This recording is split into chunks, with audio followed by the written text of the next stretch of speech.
with Phil stumbling drunkenly out of his bed, appearing in his head all the things he's wanting to be said. 19 minutes of Phil to Phil, with so much time to kill. He promised chill, but all he does instead is beg and shell. The stream's online and straight away begins to whine, but all is fine as long as Jasper Kitty doesn't step out of line. His content's immature for all to endure like fresh manure, but I feel sure he ran straight to feeling so insecure. The money he earned on yesterday was withdrawn and long gone, as Phil's spending impulse is always set to stay on. If supports are also slow and stays so low and fails to grow, you never know, the show may turn into an easy bingo. Once kicked off across the board with charge to what because the squad can be ignored, just how much DSP makes us feel so bored. To help us fight our sleep and try to keep alert to watch a creep who play bingo, but Phil will bitch and why his sheep are also cheap. While DSP is chasing green, we're seeing green across the screen as Phil's routine predictability rivals are so machinist, snorting, burping, leaning, ban. It matters not if battery fun is shy or scan to see if hours make him feel less of a man. Takes a drink and starts his like before lunching into a big pretending never bills when truth is there to buy a wrestling JPEG. Talks about his shitty life of call his cat and fatty wife and all his strife of forgetting that it's done well and they were rife. With drama he will react but isn't actor as a fact as he rehearsed to be exact in how he felt he was attacked. Teaches nearly over and a win is in sight with what to white despite Phil to light that tips were not light. We'll say alright it is okay and now it's time for Phil to play, but first he'll say that tips will help from being off the other day. And with those words we win again. It's never if but always when the game is won. Thanks to that we made it to the very end.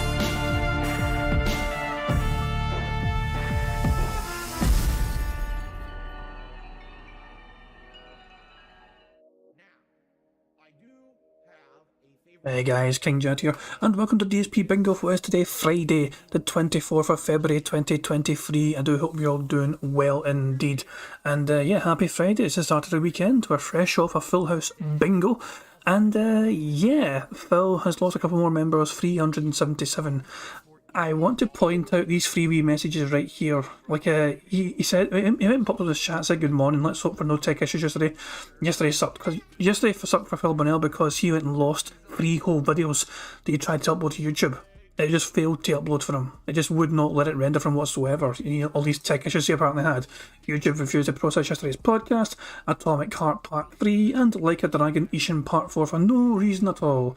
I'm going to try and rip those vids out of the live stream archives for you all, and I apologise for this huge wait to see those enjoying the playthroughs on demand. So he wasn't happy about that, and also wasn't a couple more members probably wouldn't have made him happy, but he had the reasons to still be happy.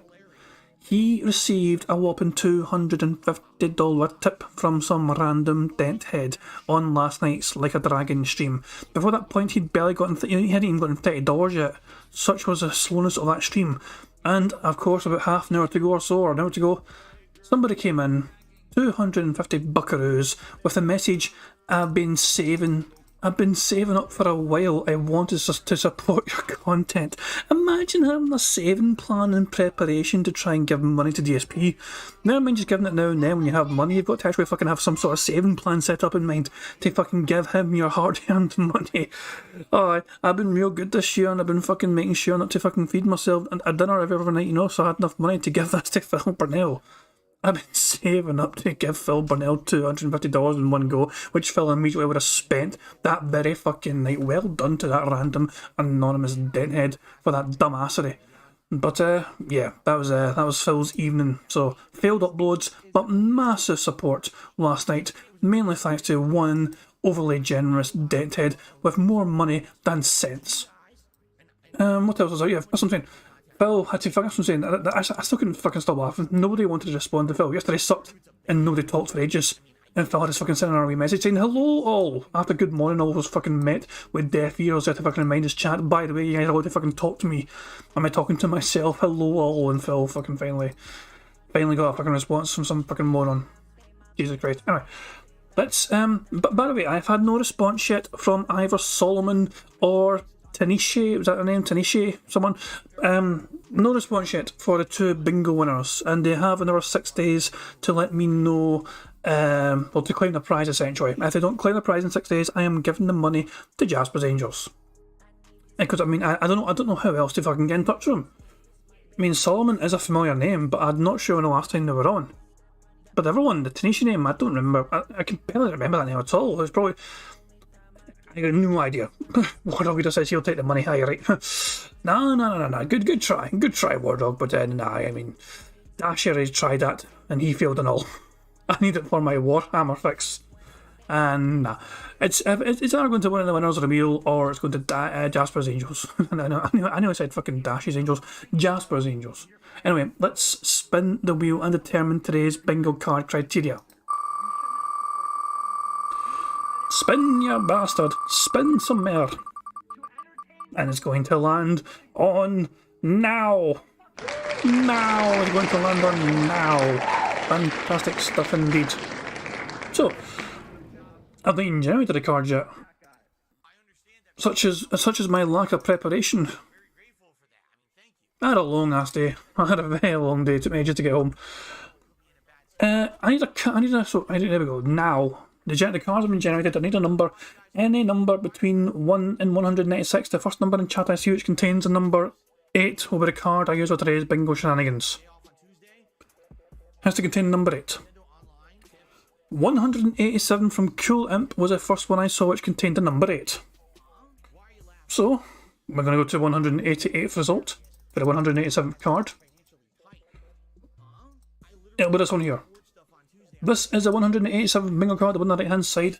Thank you very much to Cool Imp for fulfilling the criteria of giving me a number with the number 8 in it. Water Reader, poor Water Reader. He tried to sneak ahead of the game there and post a number which did not contain a number 8.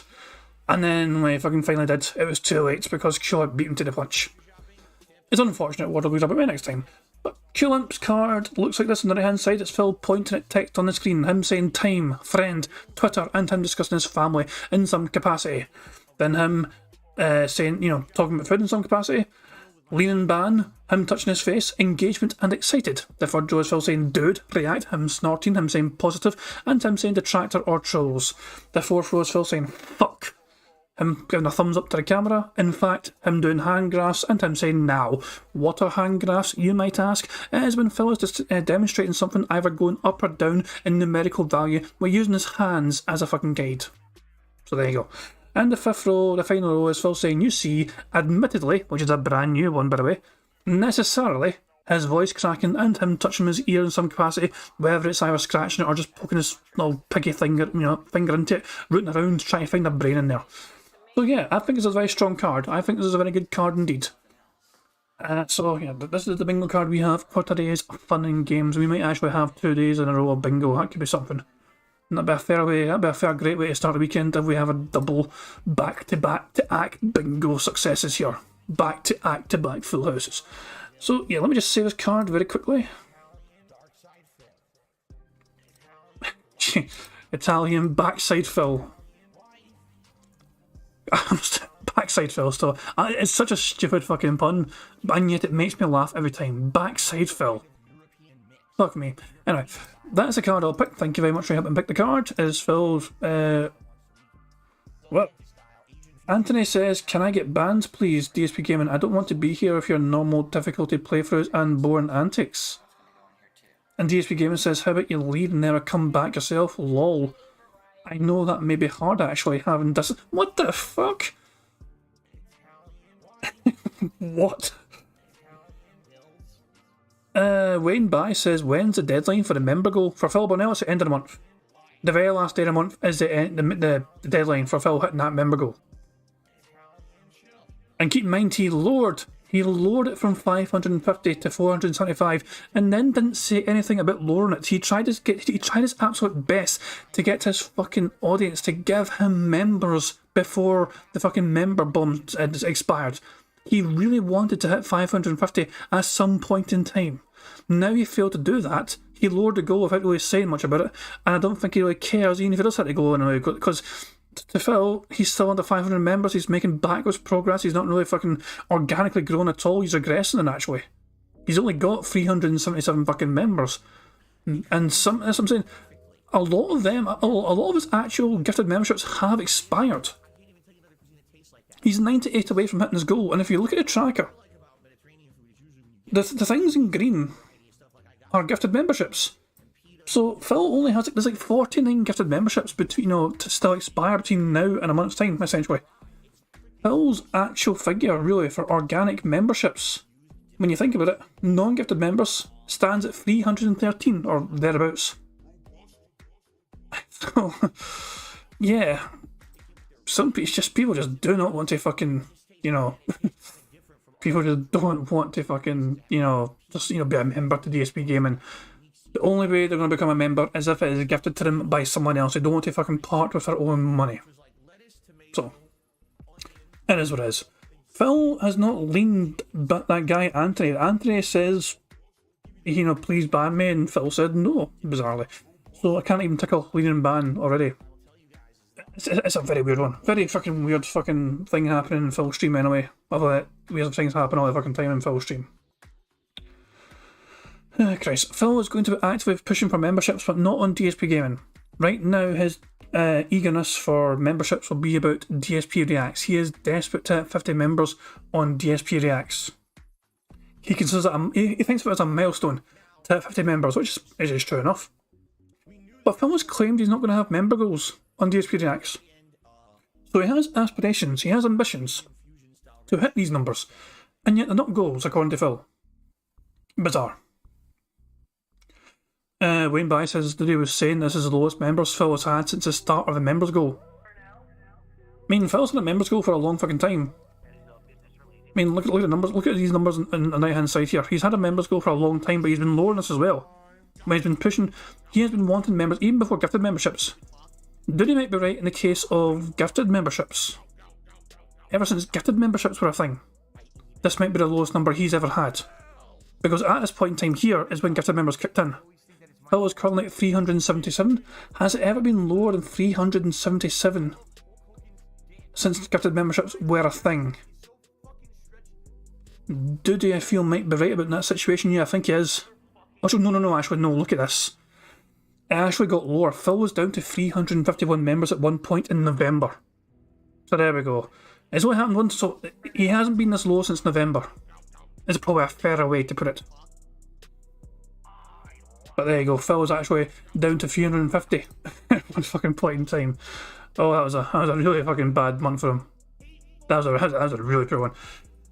Cyborg says, you think they're holding trying to prop up the React channel? I'm not entirely sure, to be honest. It's hard to fucking say what's happening with the members. It's undeniably, some people have subscribed, have become members on both channels because they're fucking just that much, they like Phil's content so much, they're going to support it that strongly. They want to become members across both of them. Has Phil got any members, just only on DSP Reacts but not DSP Gaming? Possibly, but I don't think it'll be many. Most of the members on DSP Reacts are going to be fucking people that are also members on DSP Gaming. That's just my take on it. I can't see it any other fucking other way. That's just my view on it. Phil says the frustrating part of my day is already over, and I'm now here to chill with all of you all day. Oh, fucking hooray for that. Anthony's still not fucking banned. I wanted to fund this membership and I didn't even pay for it. Anthony's really fucking hating being a member, apparently. But still has not been leaned by a little piggy. But, oh, Phil's starting. Jeez, I didn't even realise I was about to fucking start. That's a bit earlier than expected. Okay, guys, you all know the drill when it comes to bingo. If you don't know the drill, I'll go through it very quickly. 25 snorts, free space. 10 burps, free space. And if he doubles up on those, it's more free spaces. If Phil gets 100 likes on his podcast before beginning gameplay for YouTube, sorry, in this case, beginning recording for his fucking podcast show, that is also a free space. And if we get 100 likes on this stream, that is also a free space. And if we get 25 out of 25 on the bingo card, then we are going to have a prize for one of you guys. Well, somebody, a detractor in some capacity, is going to win some money. Could be one of you guys, hopefully would be, and yeah. And I guess that's it. That's all the stipulations for the bingo. So there we go. Yeah, tag me in chat in case I miss anything on the card. I don't try and miss things on the card, I just do sometimes because I'm a stupid bastard. It is what it fucking is. Fingers crossed we get a full house again. It'd be great to get back-to-back full houses and then give back to you guys once more. And remember, I'm not streaming tomorrow, so yeah, this is... I won't be back until Sunday, so it'll be nice to fucking, have a wee win before I take Saturday off. Good luck, here we go. Good morning, everyone. Happy Friday. Phil here, and welcome to the Level 1 podcast, where we are busy having fun way down here at the bottom on Level 1. How are ya? I hope everyone is having a good weekend so far. I've had a rough and bumpy start. Let's put it that way, which we will talk about today on the podcast. First of all, welcome to the show and welcome to our weekly React Day, I guess you could call it. This is the day once a week where we depart from ongoing game playthroughs. We step away for a little bit to do something different over on my new YouTube channel, DSP Reacts. If you haven't checked it out yet, it's youtube.com/@DSP React. No, it's not just that. It's not just that. Because let me do something. Let me test something here. 2 seconds. youtube.com/The King of Hate Vlogs. Would you look at that? Hello everyone, Phil here. And shut up, Phil. youtube.com/The King of Hate Vlogs also works for getting to that fucking channel. It's an easier way to remember it. No one has to fucking force themselves to fucking remember the strange other way of trying to remember the handle or whatever. No. Just type in The King of Hate Vlogs and you'll get your ass straight to that fucking channel. No problems at all. So fucking hurry for that. Jesus Christ, man. Phil's doing his absolute fucking best to make people fucking forget that, you know, it's not a brand new channel. The channel is 10 years old. I went through this the other day. The channel is 10 goddamn years old. He likes to fucking pretend it's a brand new fucking channel. No, it's fucking no. It's an old ass channel which he has regurgitated and recycled into his new fucking DSP React content. If he had any fucking sense to him whatsoever, he might actually fucking hide these older videos in case people fucking discover him and think, oh my god, this guy used to fucking do shit like this. Really? For real? Look how old the channel is. Look how much crap is on the fucking channel 9 years ago. And then 10 years ago. And look at all this crap. WrestleMania. This is when Phil fucking went to fucking some wrestling show. And he's like, oh my, oh, Jesus fucking Christ. All this garbage content. All this garbage content. And he only uploaded his first video, remember, to get it fucking, have Machinima claim it, essentially. You know, he couldn't actually fucking make this channel get linked to Machinima unless he uploaded this, so he fucking re-uploaded it from DSP Gaming over onto this fucking King of Hate Vlogs channel, and then Machinima was okay. Machinima was like, okay, we can monetize this channel too, Phil. Jesus fucking Christ, and look at him there. His one ever fucking friend ever in the world. Fucking John Rambo. Jesus fucking Project 7 behind the scenes episode 1 crew setup. Oh, I should have my mother. So what are we doing here, John? Is he actually gonna Making my acting debut? This is so fucking garbage, man. I mean, like, Phil would make content out of fucking anything. Anything at all. Anything. Everything possible. Phil knew that if he makes a video and it gets views, he makes bank because of that stupid Machinima contract he was on. It is a big nose, to be fair, John. Going to be sitting up. You guys are sitting up over here. Anyway, sorry, I'm going to be a bit fucking distracted, but hey, fucking go. Phil would upload fucking anything. This is his new channel, brand new channel. Never had fucking content before now, apparently. Channel's fucking 10 years old, filled with fucking shite. But anyway, back to Zamingo. It's basically a rebranding of my very old vlogging channel that was defunct for over a year and relaunching it as what was it called, Phil? What was the old vlogging channel called? Yeah, what's it called, Phil? For old time's sake, tell us the name of that old vlogging channel. Yeah, fucking pussy. Of my very old vlogging channel that was defunct for over a year and relaunching it as something new and interesting and different. So far, everyone seems to have really enjoyed it. And after this podcast today, we will shut down here on DSP Gaming. We'll head on over there and we're going to do my weekly live stream, my new show, DSP versus the Internet, where we go for about 3 hours of reacting to random clips from all over YouTube.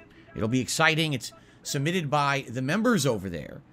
So it absolutely should be a good show today. To give you some perspective here, episode 1, which was last week, the first formal episode of that show, had about 25 or so submissions. Okay? This week, 39 videos I have selected and put into a playlist, and that's not even all. There were way more than that, but I was like, I don't even know how we would possibly get through 39 videos, but if we happen to, there's more to draw upon. So this is the situation I want to get to, where we have more than enough. You always want to have more than less, right? So I'm excited for that after the show. Well, let's not get ahead of ourselves yet, shall we? We got a lot to talk about today. Notably, I came back from my break yesterday, and I told you guys I knew it was going to be a jam-packed podcast yesterday. And I said, we got all this news to talk about. which I proceeded to not talk about in any way, shape, or form because we had so much to talk about in regards to my day off, the new release games that had come out, and then you guys had a bunch of contributions to shout out. That was the whole podcast, okay? So today what I'd like to do is take a major effort on the Level 1 podcast to discuss all that news that I missed from discussing yesterday. Plus, yesterday, there was news from a Sony State of Play. Can I be very honest with you, because I will not lie, I haven't even seen it because I was so busy yesterday between the streaming, between YouTube issues, which I'm going to talk about on today's podcast. Oh, trust me, I got to vent a little bit about that. That I didn't even watch it. All right, what I'd like is I'm going to talk about the news stories I already had, but if you guys could let me know, what did you like or dislike about yesterday's Sony State of Play, and we can kind of talk about that together on the podcast this morning, okay? Now, in addition, Jasper Kitty is here today, and he's going to be chilling with us during the show, both the podcast and DSP versus the internet. But I got to try to keep him away from this wire. He hasn't really been in here much in the last week, and we got the new headphone wire, and for some reason, it's very tempting to him. I hope he doesn't chew it today, because it's a new wire, and obviously I don't want him chewing the live wire, but he's right here. Jasper, would you like to come up here and say hello to everybody? Shut up, bitch! Jasper Kitty, you want to come up here? Shut here and say hello to the everyone. fuck up!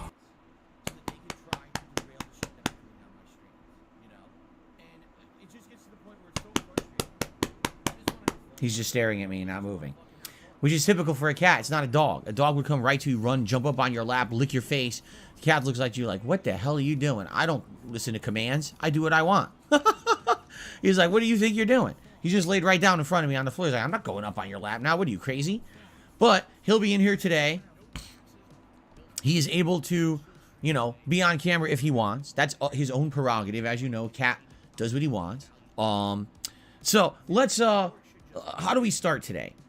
Let's address the YouTube issues first. Let's get this out of the way. It's my rant segment of the stream. I would say this is the old man yells at cloud segment, except YouTube issues are really rampant and aren't really old man issues. You know, if I'm going to yell about, oh, I went out to the store and I had a problem, or, you know, something like that, that's an old man issue. But YouTube technical issues are not old man issues. It's YouTube should definitely not have these issues. 15 years into me using the site, but they still do. So allow me to explain what I'm talking about. So yesterday, I had my day back from my break, and we did a Level 1 podcast in the morning. I did a full gameplay stream of Atomic Heart, for about 3 hours of gameplay. Took a break, came back at night, and had a full 2-hour stream of Like a Dragon Ishin. Great day of streaming, great progress in the games. Everyone had fun, 2 thumbs up, no complaints. But YouTube didn't want to work yesterday. So what I typically do is when my streams go offline, I upload the separate portioned videos to DSP Gaming. So I upload the podcast as its own video, about an hour and a half long. I'll upload each gameplay segment in about an hour chunks. So Atomic Heart would have been parts 3, 4, and 5 of that playthrough. And then same thing with Like a Dragon Ishin, it would have been parts 4 and 5 of that playthrough, all uploaded separately. Okay, now, just to clarify, these videos are fully functional and are not corrupted. I know that I've had issues in the last year with corrupted videos. This is not the case. I was able to fully play them back, watch them, and know that's how I got names for these parts, is I know what's in them because I played them back and, you know, skimmed through them. Okay, here's what happens. There's the name of the video, yada, yada. So there is absolutely nothing whatsoever wrong with these videos. They're fully playable, encoded properly, everything fine. So after the end of my first stream, I get all my videos uploading, and I go on my dinner break. And, you know, I eat dinner, I shower, I come back to the stream, and I look. The Level 1 podcast is sitting there uploaded and saying, processing will begin shortly, and not processing. Atomic Hearts Part 3 is sitting there, and it says, processing has begun, but there is an issue. And then it doesn't explain what the issue is. It just sits there. And I'm like... Now, here's the thing with processing issues on YouTube. There's a variety of reasons why they could happen, okay?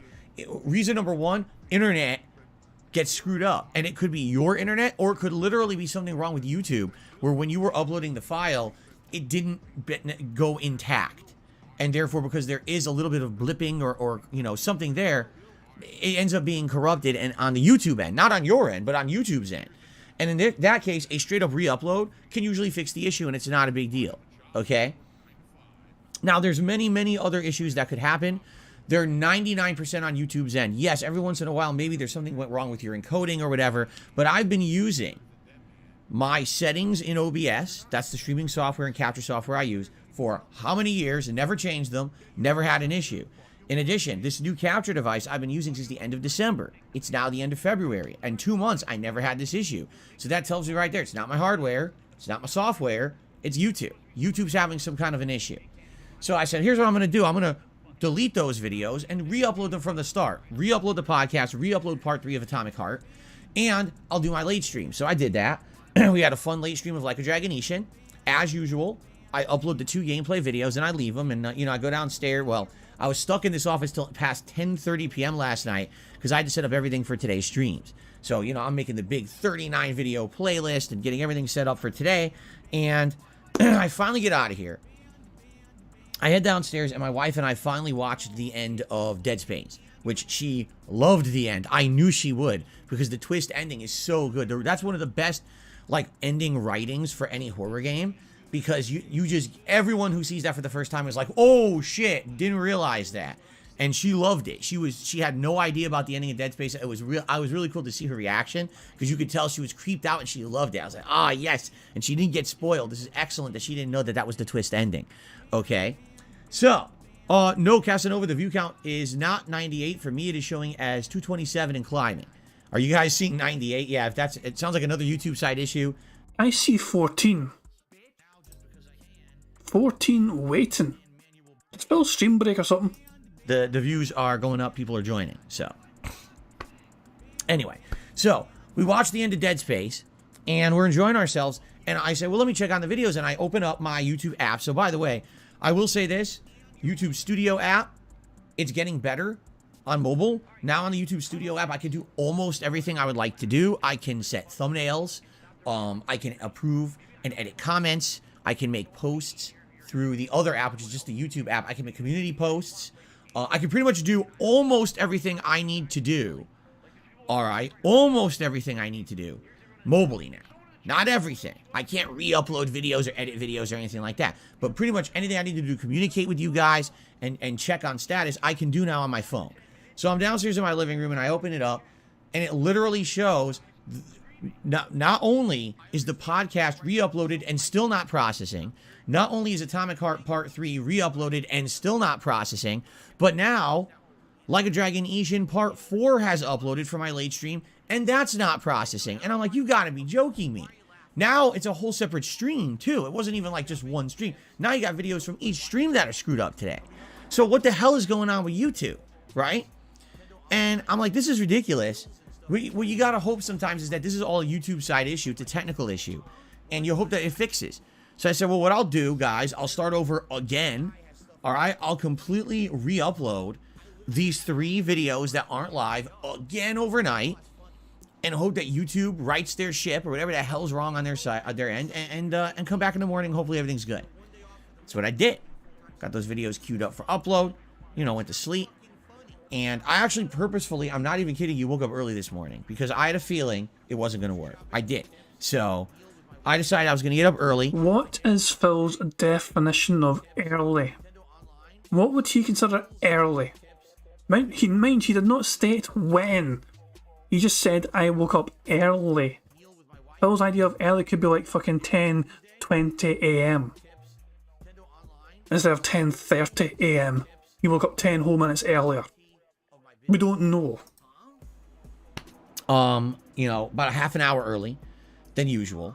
And I get up, I wake up, I said, let me check. I was serious, I was in bed. I wasn't even out of bed yet.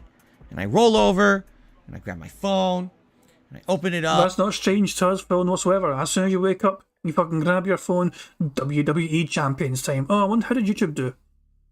Okay, YouTube did okay. Back to WWE Champions time. Why am I not strange? The very first thing Phil does every single fucking morning is grab his goddamn phone and have his fucking eyes glued to it. The fucking last thing he sees before fucking falling asleep is a fucking JPEG of Hulk Hogan. Up, and the videos didn't process. And I'm like, you know what? I've had enough of this bullshit. Like, it sucks when you're reliant on the company to operate properly, but that's just how it is with YouTube. And the thing is, at any point in YouTube, you could have an issue like this, and how do you tell them something's wrong? Tweet YouTube creator support, open up a chat log, I'm going to count that as Twitter. He says tweet, so I'm counting that as fucking Twitter. It's the same. It's practically the same fucking thing. The time when you open up a chat log with them, they'll give you form letter response, and you're like, no, listen, understand something. I've been using YouTube for 15 years. I re-uploaded already, right? I checked my video quality. It's fine. All your form letter suggestions don't work. This is something you need to alert your internal team of. And sometimes you'll get a really intelligent person who'll be like, Jesus fucking Christ, he was really hoping for some special fucking treatment because he's been YouTube for fucking 15 years. This is like entitled Karen mode off the fucking charts. Screw your fucking, scripted fucking answers. I want someone to actually fucking look into this and actually alert your fucking specialist teams of developers to stop everything they're doing and work on my issue now. okay, I'll get right on it. And another time you'll have someone who will push back a million times like, oh no, try this now, try this now. Like, no, stupid. I know what I'm talking about. It's your end. It's a technical issue on your end you got to look into. Why are these videos not working? Yes, Swagonito, I can talk directly to a real person whenever I deal with YouTube. My channel is old enough and has enough subscribers. I have a direct line of contact with YouTube 24/7. I can open up a chat and talk with somebody. So there you go. Anyway, I knew there was no point in doing that.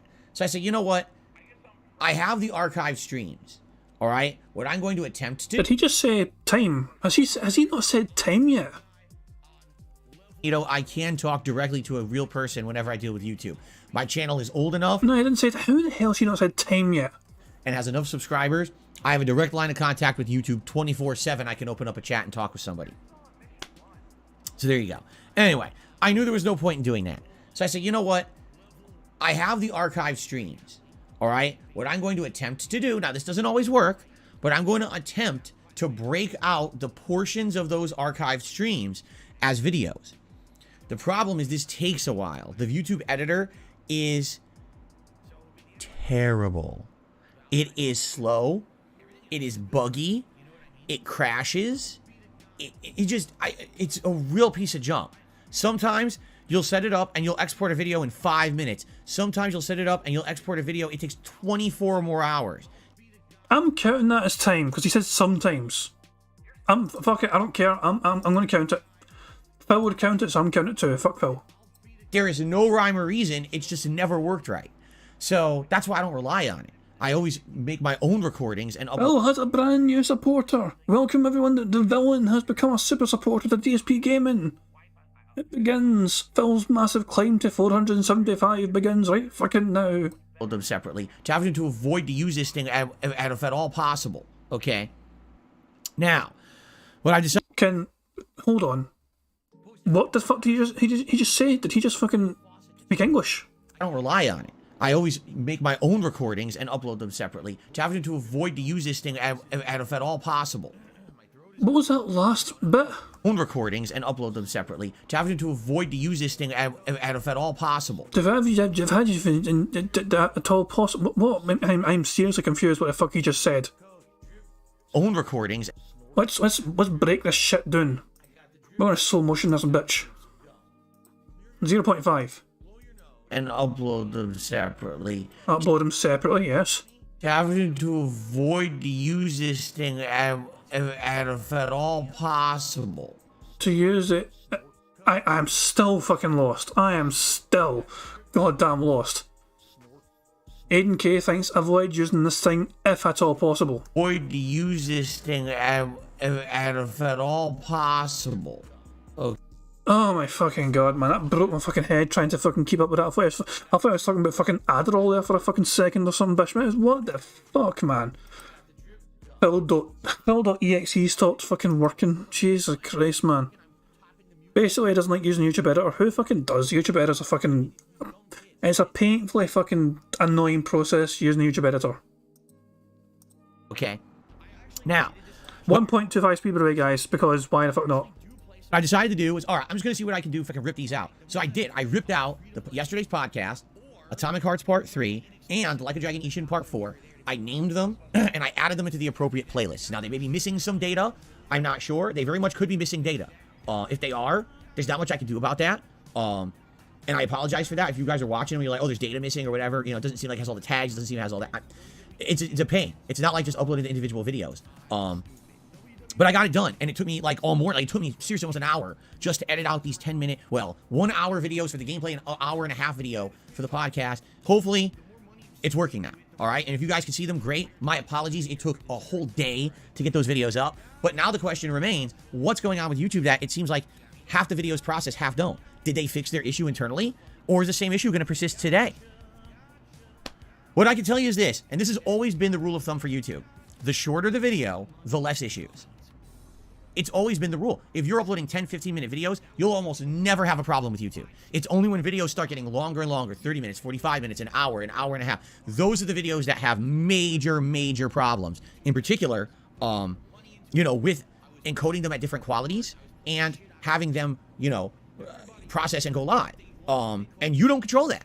So that's why I was so resistant years ago to making longer videos. Quite frankly, that's really one of the major reasons why I was so resistant putting out. Bullshit.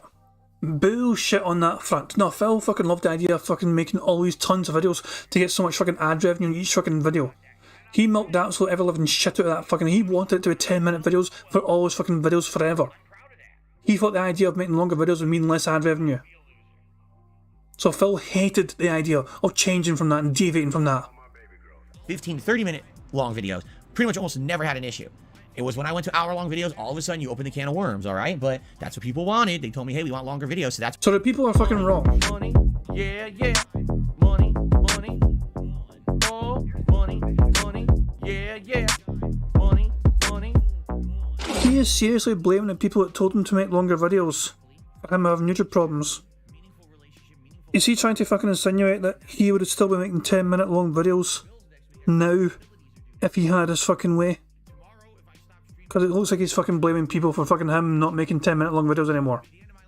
Thank you very much to Barrett Wells for Super Chat, who says, get Derek to harass YouTube like he harasses porn stars. That'll fix it. Yeah, Derek's a fucking creepy wee bastard, man. He's a fucking monster. He'll be able to fucking harass anyone into doing anything, it feels like, man. Jesus Christ. Francesco says Phil is justifying his fucking decision to do 10-minute long videos live. Super Trevor says he has no idea about media production, no concept of a 2023 audience.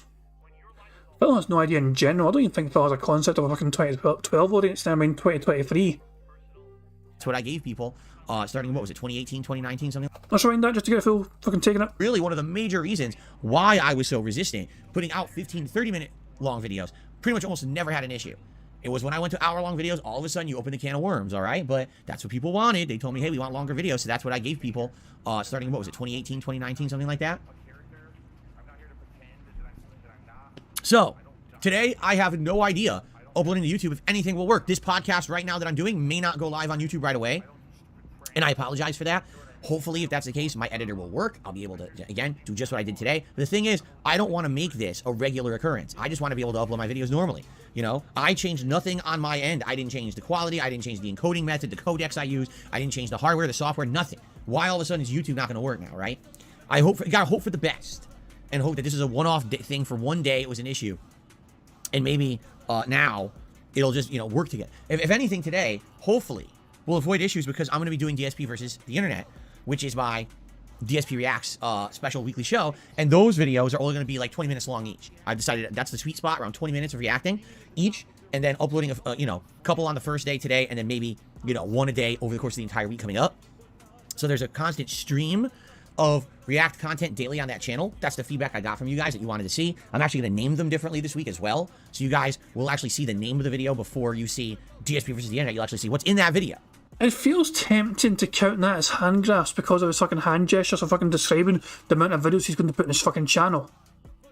This shit here. On a day over the course of the entire week coming up. So there's a constant stream. That shit, it feels like he's fucking using his hand to fucking do a gesture of the amount of fucking videos he's going to have every day on that fucking channel. A constant stream. Is that hand graphs or is that clutching at straws? Prophet says, I just posted in Phil's chat. Let's see if I get slimmed or it sets him off. What did you say? Let's see. What did you say? Let's see if I can find you. I don't know who your ass is, to be fair. Oh wait, I think I know who you are. Okay, I think I saw who you are. But yeah, is hand graphs? People are saying yes, I agree. Okay, fuck it, I'm taking it. Fuck it, I don't need much convincing. We're ticking off hand graphs. Of React content daily on that channel. That's the feedback I got from you guys that you wanted to see. I'm actually going to name them differently this week as well. So you guys will actually see the name of the video before you see DSP versus the internet. You'll actually see what's in that video. So that way you know, okay? I'm also going to work on getting thumbnails out faster. So there you go. Hopefully that works. But since the videos are shorter, I almost guarantee you I probably won't have issues. It's going to be tonight on the late stream tonight when we play Oblivion at 6:45 p.m. Pacific time here on DSP Gaming, and we're doing those hour-long videos again. That's when I think we'll have potential for problems. And of course, the podcast right here. This is going to be an hour-and-a-half show, and likely this could have issues too. So let's hope for the best. But if anything happens, if later today you're looking around, and you're like, geez, where are the videos? I mean, now you know what's kind of going on. And I swear to you, I'll do my best to get videos out for you guys, but I can't make YouTube work. And there's really no way to get them to work or even half the time listen to what's going on. Like, I have no formal way to report to them there's an issue, because even the line of contact I get is a chat room, and sometimes you get a dummy who doesn't even want to help you, and they just want to spit out form letter responses that don't help, while sometimes you'll get someone intelligent who will actually report it, and then things get fixed. So we'll have to see what happens today, okay? Apologies, this happened yesterday. I didn't want that to happen. Now, what we should do quickly, talk about the games yesterday, talk about the schedule, and then I just want to do news for the rest of the show, all right? So what happened yesterday is we continued on with the playthroughs of Atomic Heart and Like a Dragon Ishin. Now, Like a Dragon Ishin, I'm loving the game. It's typical to a Yakuza game, only it's set in this, I would say it's feudal Japan, but it really is actually the tail end of feudal Japan. We were seeing technology come into Japan, like handguns and cannons and things that really were probably what caused the end of that whole feudal era, this modern technology being introduced to society. So it's an interesting plot. Is it dramatic? Absolutely it is. At the same time, I'm having a blast. Everyone knows the Yakuza formula, and if you like that formula, it's a great playthrough so far, 5 hours in. People are going to absolutely treat this as a chill streaming game. I know it. Whenever I play Yakuza Like a Dragon, not Like a Dragon, Yakuza, well, it's Like a Dragon Ishin. I get those confused. Whenever I play Like a Dragon Ishin, it's basically going to be, this is an interactive stream time. Let's just sit back and relax with each other. Let's talk. Let's interact. And yes, let's play the game, but really the talk and interaction is a main focal point of that stream, as opposed to other games where it's just majorly focusing on the game. Those streams are definitely more of a social situation, a social event almost, okay? So, I'm excited for more of that, but the game that was really the big question mark, the big what if, will I play it again, was Atomic Heart, all right? And I even made a YouTube short about this last night, but I want to elaborate a little bit further on my thoughts about Atomic Heart, because here's basically what I've determined after 5 hours of playing it. Atomic Heart has a really good opening that's similar to Bioshock Infinite, and a lot of the things in the game actually have interesting parallels to the world of Columbia and Bioshock Infinite, but also, a few other themes, similar themes.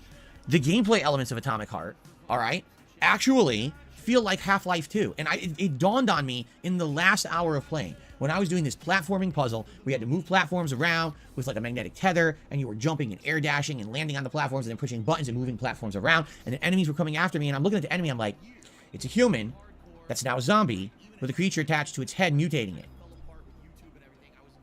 I think I've seen this somewhere before. And then it kind of dawned on me, I'm like, this game is literally Half-Life 2. They 1,000,000% are fans of Half-Life 2, and they basically wanted to make what I feel is almost a spiritual successor to that game. Son of a bitch. Son of a bitch fucking said successor again. Spiritual successor is back. Suffering fucking succotash. Successor. Successor. Just fucking Christ, man. I thought we were done with the whole fucking successor antics, but I guess not.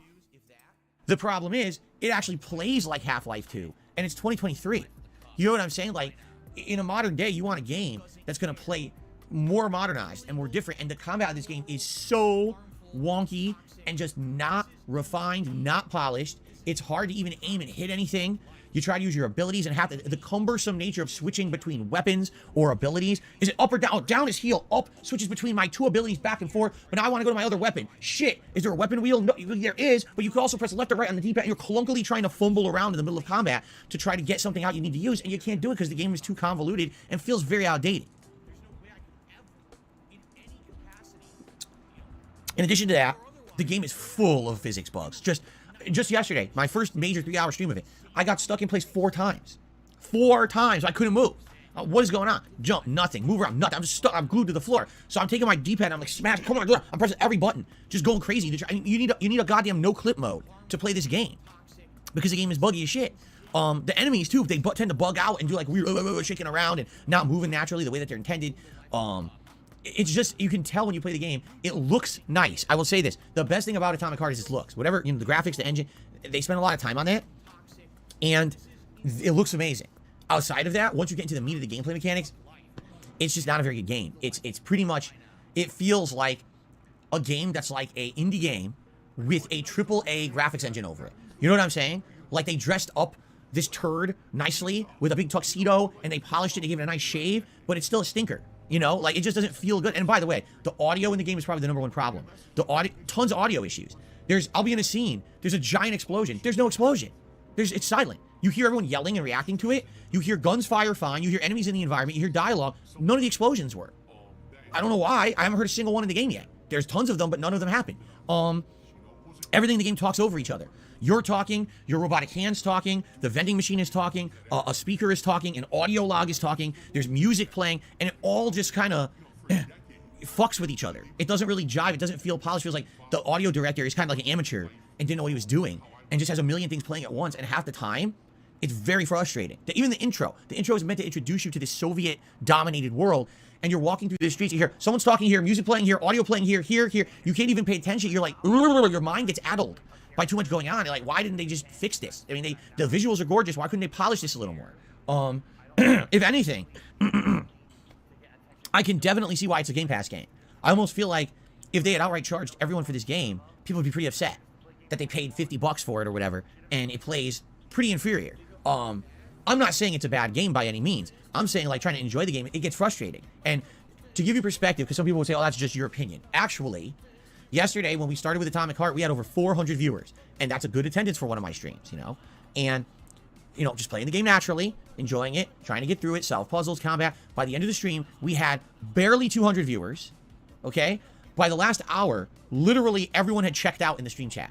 No one was addressing me or tagging me. No one was talking with me. Everyone had gone off and started talking about everything else besides the game. When you are playing a game and your audience is so disengaged from the game, that's a bad sign. It means that game is boring. And I have to agree. Like, it feels like you're playing Half-Life 2, but not a good version of Half-Life 2. It just looks pretty. And with all the flaws and things that are constantly getting tossed at you, you're like, oh, it leaves a bad taste in your mouth. It's not necessarily a game that's unplayable. It's not a game that's horrible. I don't think it's gonna make anyone's worst games of the year's countdown. But when I'm looking at these reviews out there, and the reviews are saying 7 out of 10, I kind of get why. If this game had more polish, this would be an 8 or 9 out of 10. The idea on paper works, but the execution is poor. And the execution means everything, especially when it's a new franchise, right? So you're trying to get out there and push something new. Look, it's our vision of where Half-Life 2 could have evolved. Maybe if they kept making Half-Life games, this is what it would have been, except it probably would have been a hell of a lot more polished experience. This game is not. So the funny part about all that was, the stream is ending, okay? Seriously, the stream is ending. People are disengaged. I'm getting bored. Right, we're about to end, and literally at the end of the stream, I save, and it seems like we're leaving this area we're in, and someone says to me, I forget who it was, my apologies, but someone says to me, oh, Phil, guess what? Now you get to enter the open world. And I said, what? Literally, this was my reaction. I was like, the open world? This game has an open world? Oh, no. Because if the game couldn't get polished right in the linear portion of the game, the first 5 hours, can you imagine how bad, how wonky, how glitchy the open world probably is, right? So as soon as they said that to me, I was like, dude, I am so turned off by this game now. Now, the funny part about it is, I've seen people on the internet say they played this game for 50 hours. But then I see people say, that's bullshit. The game is an 18-hour game. Even with the open world, it's about 18 hours long. So you're about a third of the way through. And I'm like, you know, this is absolutely ridiculous.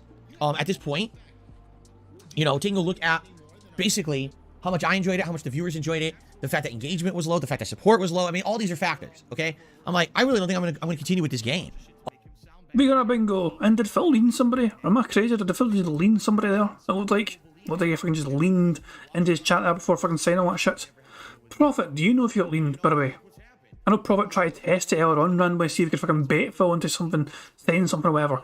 But we have our first bingo of the game anyway, because diagonal line from bottom left to top right.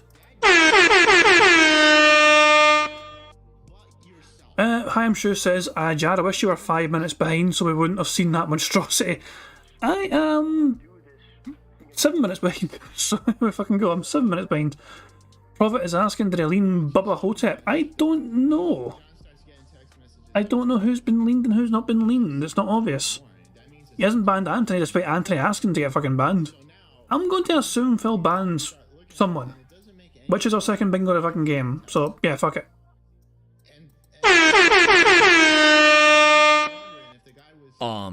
It just doesn't feel like it's worth the time. It feels like I'm gonna keep playing and keep being frustrated by how unpolished it is, and overall, it's just gonna be a disappointment. By the way, I have no commitment to finish it. It's a Game Pass game. I don't have. It's not like I invested money and I feel bad like I wasted money. I don't think so. I think it was an interesting experiment to check out, but I'm just not liking the game that much, you know. And it seemed like the people on stream were very much in agreement with me. But what's funny is, there's people who, like, now that I've kind of talked about this in the last 24 hours, are adamantly, oh, how could you? No, the game's great. You got to play it. It's like, well, where were you yesterday, right? If you love this game, where the hell were you during the major stream? Because the attendance was not there. The engagement was dead. No one was engaging with this game whatsoever. Everyone had completely tuned out. They were talking about completely different topics. They weren't even talking to me. I was engaged with the game trying to play it, and people were just ignoring me on my own stream. That's a problem, man. You know? So, no, State of Play was over hours. Big Mo, shut up.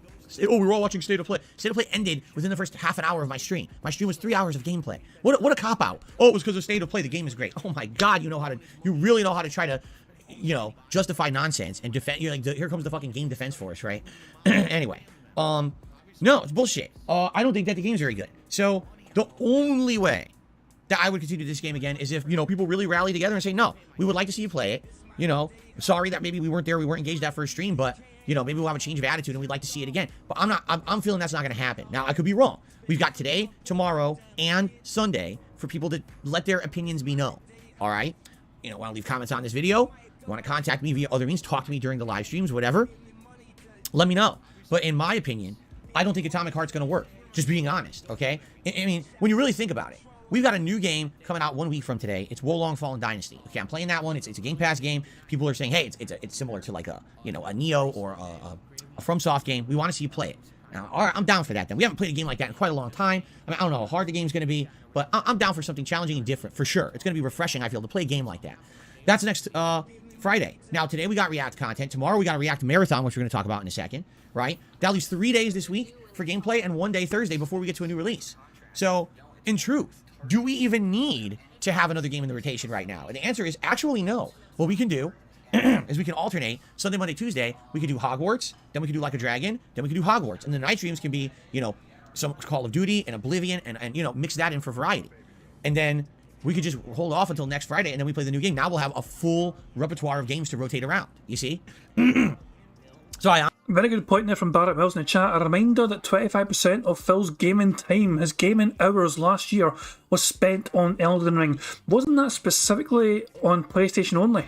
Like 25% of his PlayStation gaming hours was specifically on Elden Ring. Because I had a wee fucking thing pop up on his PlayStation console telling him how long he basically played each game for. And 25% of his total time spent on the PlayStation was committed to Elden Ring. I don't know, so it wasn't 25% of his entire time last year, but overall with the Xbox on shit. But yeah, 25% of Phil's PlayStation gaming last year dedicated to Elden Ring. Honestly think that's kind of what we're going to do. Because some people were like, well, are you going to start Metroid Prime? There's no time for that. How am I going to beat Metroid Prime in like 3 days? Right? It's impossible. I would say save Metroid Prime because in March, there's actually almost nothing going on for releases till the end of the month. So once we start wrapping up some of these playthroughs, Metroid Prime, the remake, will be the next game that I play on the schedule, right? But I think it just makes sense to say, hey, Atomic Heart, I'm not liking it that much. You guys apparently didn't like it because the stream was completely dead yesterday. Stick a fork in it, man. We gave it a shot. 5 hours, but it didn't work. That's the beauty of Game Pass. You can try these IPs that are gambles, and if they don't work out, they don't work out. And that's cool. There's no, and again, here's the thing, no matter what I do, I'll get criticized. People say, oh, Phil rage quit. You don't even know what rage quit means, you idiot. There's no rage. I just decided not to finish it, or not to keep going because I didn't really like it, and you guys didn't like it. And, oh, Phil never finishes games. Yes, that's correct, because you totally didn't just complain that I did full playthroughs of Hi-Fi Rush and One Piece Odyssey and all these other games, even because I liked them, but you guys didn't necessarily like them that much, but then you complained to me that I finished them. So, you know, no matter what, idiots will say dumb shit. I don't care what they say. Let them say their own nonsense in their dumb-ass, mouth-drooling, circle-jerking communities and, you know, perpetrate their own drama nonsense. I'm not addressing it because they're just morons. I don't care what the fuck they say or do over there. You know, idiocy. It's their own idiocracy. Oh, you clearly do fucking care. You clearly care a whole fucking lot. You care absolutely what I fucking say. A reminder for everyone what Phil fucking had uploaded to his fucking channel on his precious fucking day off. I'm not gonna watch all of it, but... Alright. This fucking thing where he fucking transports to fucking Skyrim and he fucking attacks all these fucking trolls. What the? Where am I? Oh my god, that's a lot of trolls. Good thing I brought my band hammer. Band. Yeah, because he doesn't think about trolls at all. He never fucking crosses his mind to fucking focus on the goddamn fucking trolls.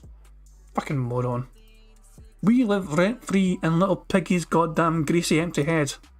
Don't you forget it.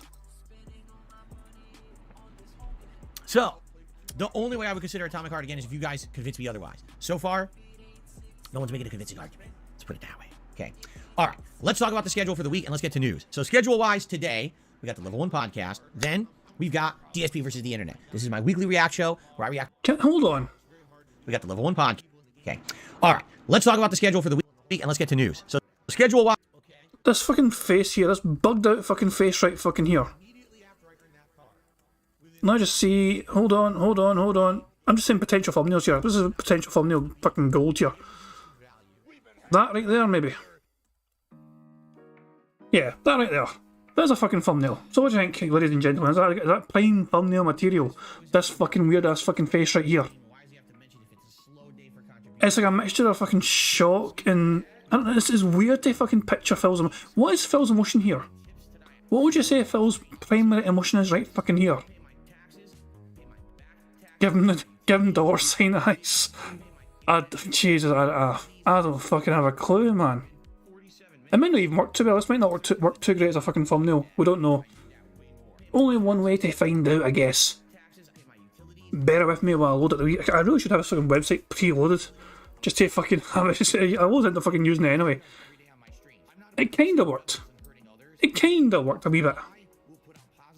There you go. Today, we got the Level 1 podcast. Then, we've got DSP versus the Internet. This is my weekly react show where I react to all the clips that the members over on DSP React have submitted. Like I said. Oh shit, I actually mentioned detractors. I know in that fucking rant towards the end there, I was waiting for him to say detractors or trolls, but I just fucking... I don't know, I couldn't hear it then, but I also said it at some point and I missed it. Sorry about that, I'll take off detractors. This is a very strong card so far. We are 7 away from a full house. No free spaces as of yet. Said this week we have significantly more clips than we had last week. So this week we're likely going to have more than enough and we're not going to get to it all right? And that's fine. I would much rather have more than less. What I will say is this, and of course I'll say this once we start the stream over there too, but it's all going to be about first come first serve, where if you're the first people to post up your videos for the show, you're going to get your videos watched first, as opposed to someone who waited till the absolute last minute to post. That's at the end of the queue. Now, if you're an ultra member over there, the highest level of member, you are guaranteed once a week to get your video watched on the show. So there's 3 ultra members over there who posted up. They're all going to get their videos watched first. Okay? Then we're going to move on to all the more, the standard member submissions over there. Okay? So there you go. Awesome, right? So that's cool. I'm excited for that. Hope you guys will join me over there. What's going to happen is this will go till around 12:30, this podcast, then we'll end it. Then at 12:45 p.m., we get that stream rolling, and 3 hours of reacting over there on DSP Reacts. Okay. Plum Girl says, why not just stream here but upload the videos to DSP Reacts? It's called engagement. The whole point is I'm trying to build up that channel, right? People want to be part of the live interactive experience on that channel. And if they're becoming members over there, how does it make sense to stream here? It doesn't. I'm trying to build that channel up as a separate channel. I'm not trying to build DSP Gaming further with React content. You understand? The React's over there. The gameplay and stuff is over here. They're 2 separate entities. Got to keep them separate. That's the point. Okay? There you go. But, it's a fair question. But I want... You know what makes no fucking sense to me? Phil was going to start his fucking stream on DSP Reacts. Okay, the old Kind of Hate Vlogs channel is going to go live after this podcast is done. And that's not going to have a podcast. That's not going to have a pre-stream to it. Phil is going to basically just fucking go live and he'll be very quickly probably launch into the fucking show. No fucking... And people that are only subscribed to the React channel will not have some time to prepare for the fucking React show happening. There will be no fucking warm-up podcast for them to fucking get tuned into because they're not a member on DSP Gaming, they're only a member on DSP Reacts. They might not give a shit about DSP Gaming and they might stay away from DSP Gaming, but they for some reason only like DSP Reacts. And yet, they're being forced, if they fucking want to make sure they don't fucking miss anything and get warmed up, they're going to have to come to DSP Gaming in order to get the intro.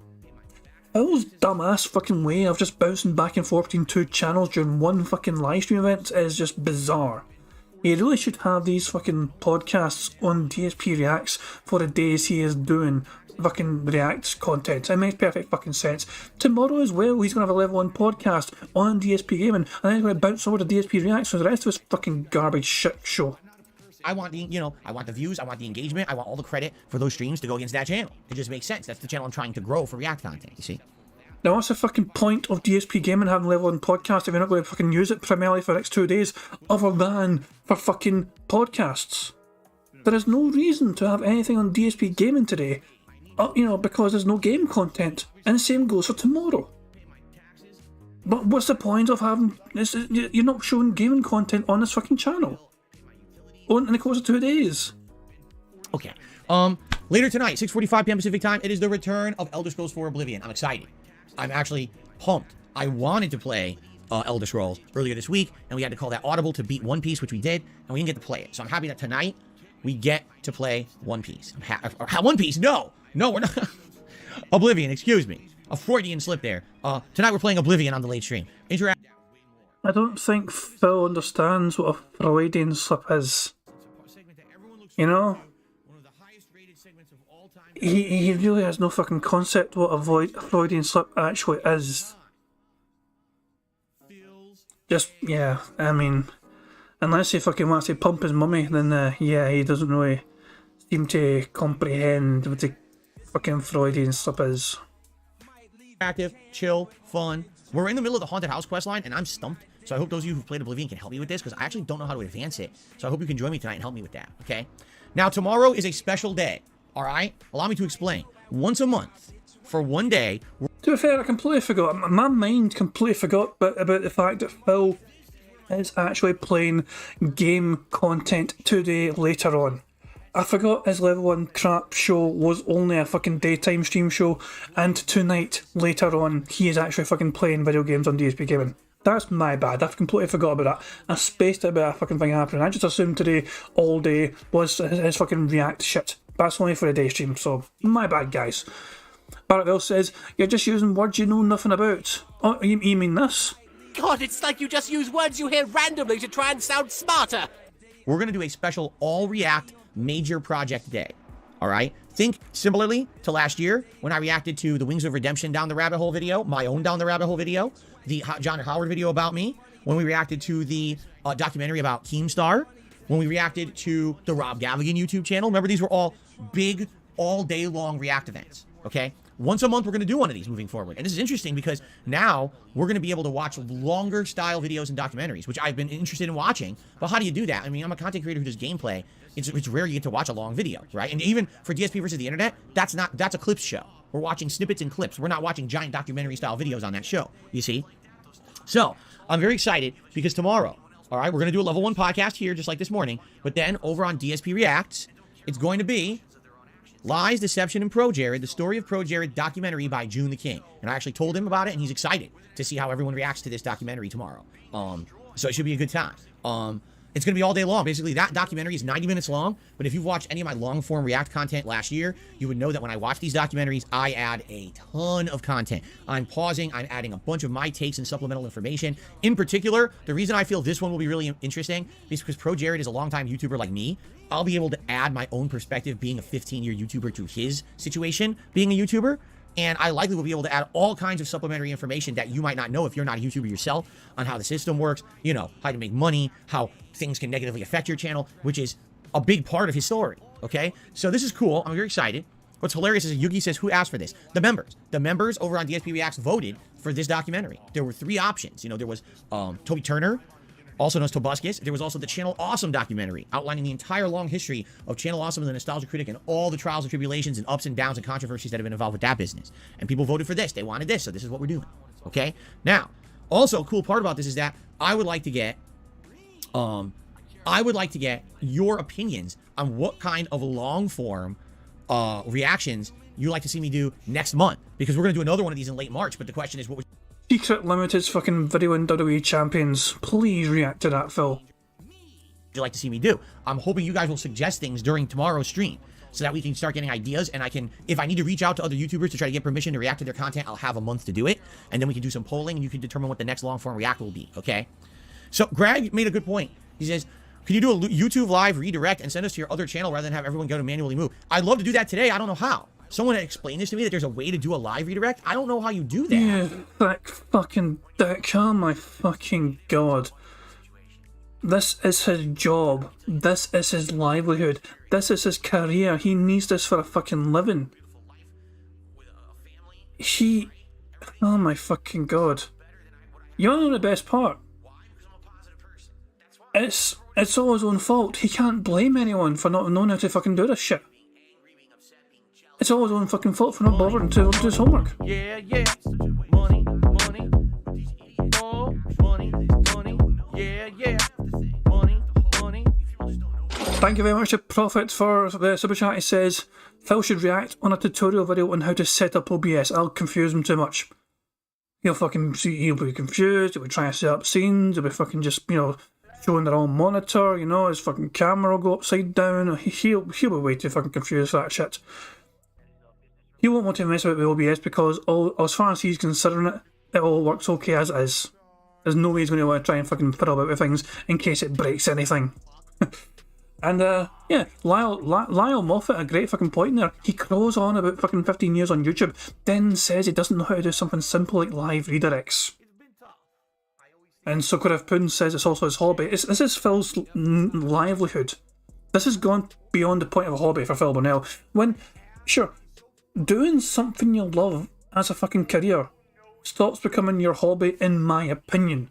Because Phil's right now trying to make money from people. If Phil done this as a hobby, he wouldn't be making money. Whenever I play, when I play video games, that's a hobby. When you guys play video games, it's usually a hobby. If you guys are trying to stream and make money playing on video games, that's not a hobby. That's you trying to make some money on the side because you're streaming and playing video games, or trying to entertain on the side. But that's what I'm saying though. Trying to entertain people and trying to entertain the audience means, in my opinion anyway, it stops becoming a hobby. And for Phil, definitely, this is fucking far beyond a hobby. This has become a way of needing to live. And this is all he can fucking do to try and get by. And he doesn't know how to run his fucking business because he doesn't know how YouTube works. And he fails to fucking learn it. And no one's told him how to fucking work it. And he won't bother his ass to try and find out himself how to fucking work it either. Listen to the excuses. Listen to the excuses one more time.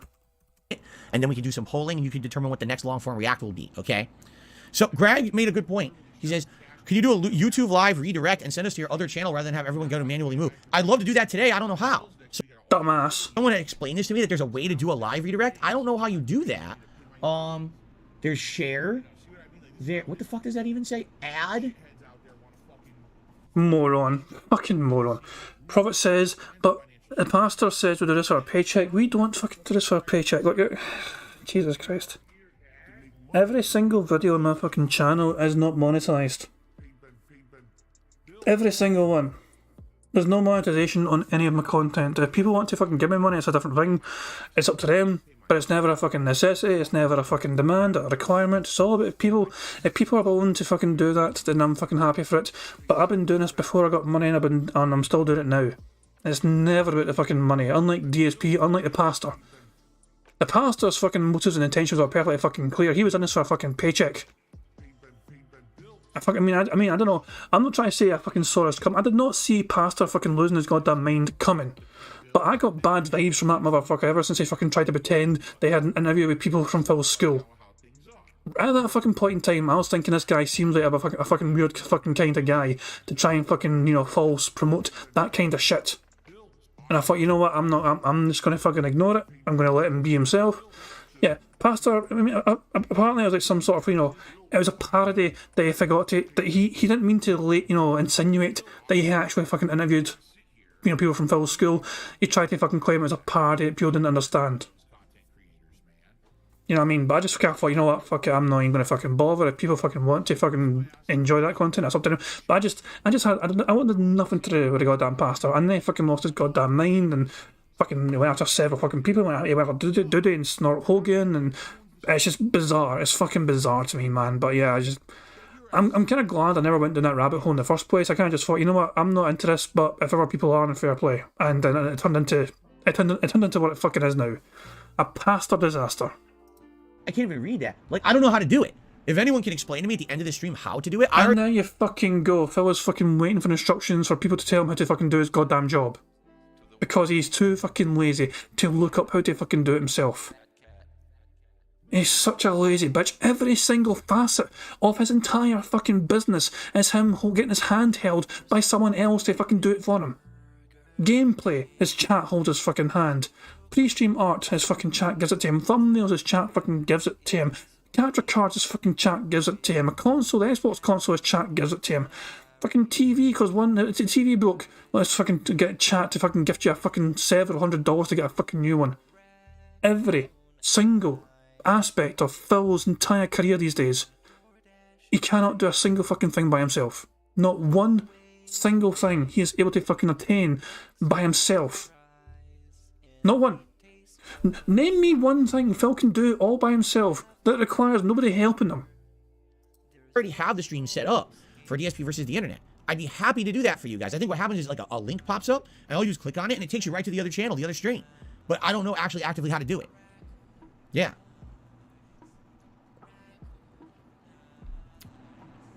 So hey, at the end of the stream, I'm all ears. All right? Let me know. This would be a cool practice to get people to once a week when I'm doing this, get them to go to the other channel. All right? This is hilarious. Look it up. Yeah, yes, stop what I'm... Okay, hold on, everyone. I'm not going to do any of the stuff I was planning for today's podcast. We're going to... Oh, you fucking derailed your own goddamn pod show several times. Several times you stop fucking doing your little planned fucking show to fucking do something random. It'll take you 2 minutes to Google it. 2 minutes to fucking educate yourself. That's all your chat asking for you. 2 minutes to fucking teach yourself something new and learn something valuable. Oh my fucking god, what an arsehole. What a fucking lazy arsehole. I'm just going to rewind it so you get full context. So hey, at the end of the stream, I'm all ears. All right? Let me know. This would be a cool practice to get people to once a week when I'm doing this, get them to go to the other channel. All right? This is hilarious. Look it up. Yeah, yes, stop what I'm... Okay, hold on, everyone. I'm not going to do any of the stuff I was planning for today's podcast. We're going to pause, and I'm going to sit on Google trying to look up how to do this. That makes a lot of sense, doesn't it? Forget it. Podcast canceled. It's Google research stream. Very entertaining. Do it before the stream. Do something before the stream that was literally just suggested during this stream. Be psychic and know the suggestion will come and do it before the stream. You guys are something else. Really. I mean, wow. Let me get my DeLorean and jump in it and go back in time and do the research. You idiot. Anyway. Wow. That was a... But in all this time of him ranting and raving, you could have found out how to fucking do it. It's so fucking... You just type in... You type in 3 words into Google, right? YouTube, live, redirect. Maybe 4 words. How? YouTube, live, redirect, how? I'll tell him. I'll tell him how to fucking do it. How to set it up. It's so fucking easy. And all the time he spent defending himself and not doing it, he could have done it by now. Dumb one. Okay, let's continue on with the schedule. So all day tomorrow, it's a day-long reacting to the Pro Jared documentary. Plus, I'll be ordering some Mediterranean food for the stream. And we're going to have a meal together, live on the stream. I guess we could call it Feasting with the King. I'm not exactly sure what I'm going to order, but it'll be some Mediterranean food. And then after the show, if we end up early, because here's the thing. Typically, when I do one of these long-form reacts, you can take the length of the video, and you can literally double it, and that's about how long the react is. In some cases, even longer. Like, I remember when we originally did the Wings of Redemption one. That one was like just over 2 hours, and it took me 5 hours to react to it, okay? I don't know if I'm going to have that much to say about Pro Jared, but maybe. That's why I'm reserving the whole day for it. But it's a 90-minute documentary. You can assume. Lyle Moffat is asking, why don't we have meals together in this stream? I usually have my dinner before I start the bingo. Because the bingo for me starts at 6:45 PM UK time. So I usually have dinner before that. Although, to be fair, I am drinking beer right now. Here this can of beer that I'm tapping with my fingers. I am drinking a can of Innis and Gun. It is a lager beer which is crisp, zesty and refreshing. It's a Scottish type beer. And I do quite like it. So yeah. Shout out to Innis and Gun. Fucking get some of that if you guys want some. Yeah. It's beer o'clock, baby. Fucking happy Friday. Okay? You can assume that there's going to be... Hold on one second. You can assume that there's going to be at least 3 or more hours, okay? I love my life. I have so much fun every single day. You're bagging.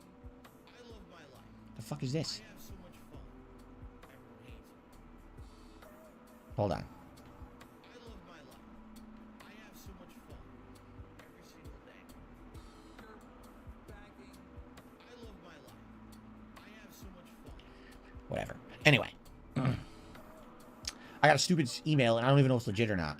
just gonna fucking delete it. It's probably spam. Anyway, I got an annoying spam email, and I don't know if it's religious or not. Fuck this, just delete it. Anyway, so if we have extra time tomorrow, after I finish my reaction to the Pro Jared documentary, then we'll just do some Q. The length of time it took Phil to deal with that email was the same amount of length of time Phil could have used in learning how to do YouTube live redirects. That random little derailment on Phil's part to deal with that email really derailed the entire podcast. The entire podcast is cancelled because Phil had to deal with that email that he was not planning for. Q&A. We'll chill. We'll decompress.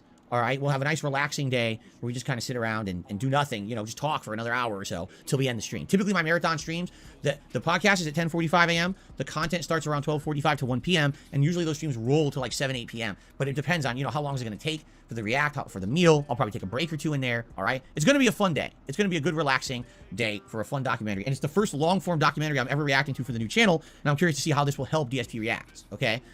All right. Then on Sunday, we are back to regular gameplay here on DSP Gaming. Sunday's main gameplay stream will be Hogwarts Legacy, and the late stream will be Oblivion.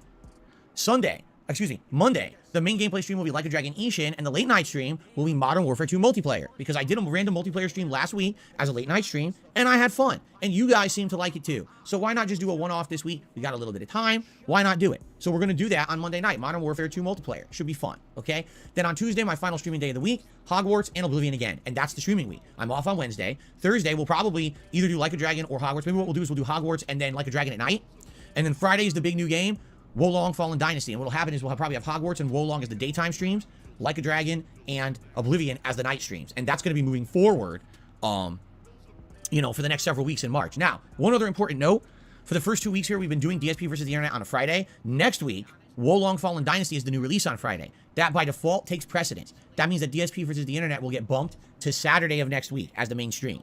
So I warned you guys last week when you all voted, oh, we want to see DSP versus the Internet on Fridays. Well, there's new game releases on Fridays. And whenever there's a new game release, that's going to take priority. You fucking had the fucking Friday in the poll. You put Friday as an option. You're fucking blaming your audience for picking Friday when you're the one that gave them that as a fucking option in the first place. So really, it's your fucking fault that you fucking gave them the option in the first place when you're like, oh, we have to fucking move it.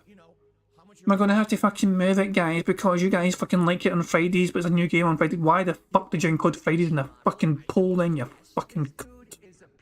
So now DSP versus the Internet likely will be Saturdays moving forward, okay? There you go. Okay, that's about it for the schedule. I hope that sounds good to you. If anyone has any questions, throw them my way. But now it's time for news, which is the segment I've been trying to get to forever. So let's actually cover the game news or the in general news that I actually wanted to talk about. Let's see here. So, a few pieces of important news. Piece of news number one. Blumhouse. Does anyone recognize the name Blumhouse? No, it's not the voice actor Stephen Blum's house. That's not where he lives. No, it's not Jeff Goldblum's film company. It's actually a horror movie studio. They make all kinds of interesting movies. Horror movies, for example, Megan, Paranormal Activity, Get Out, among other very popular horror films. Blumhouse has announced they're making a movie.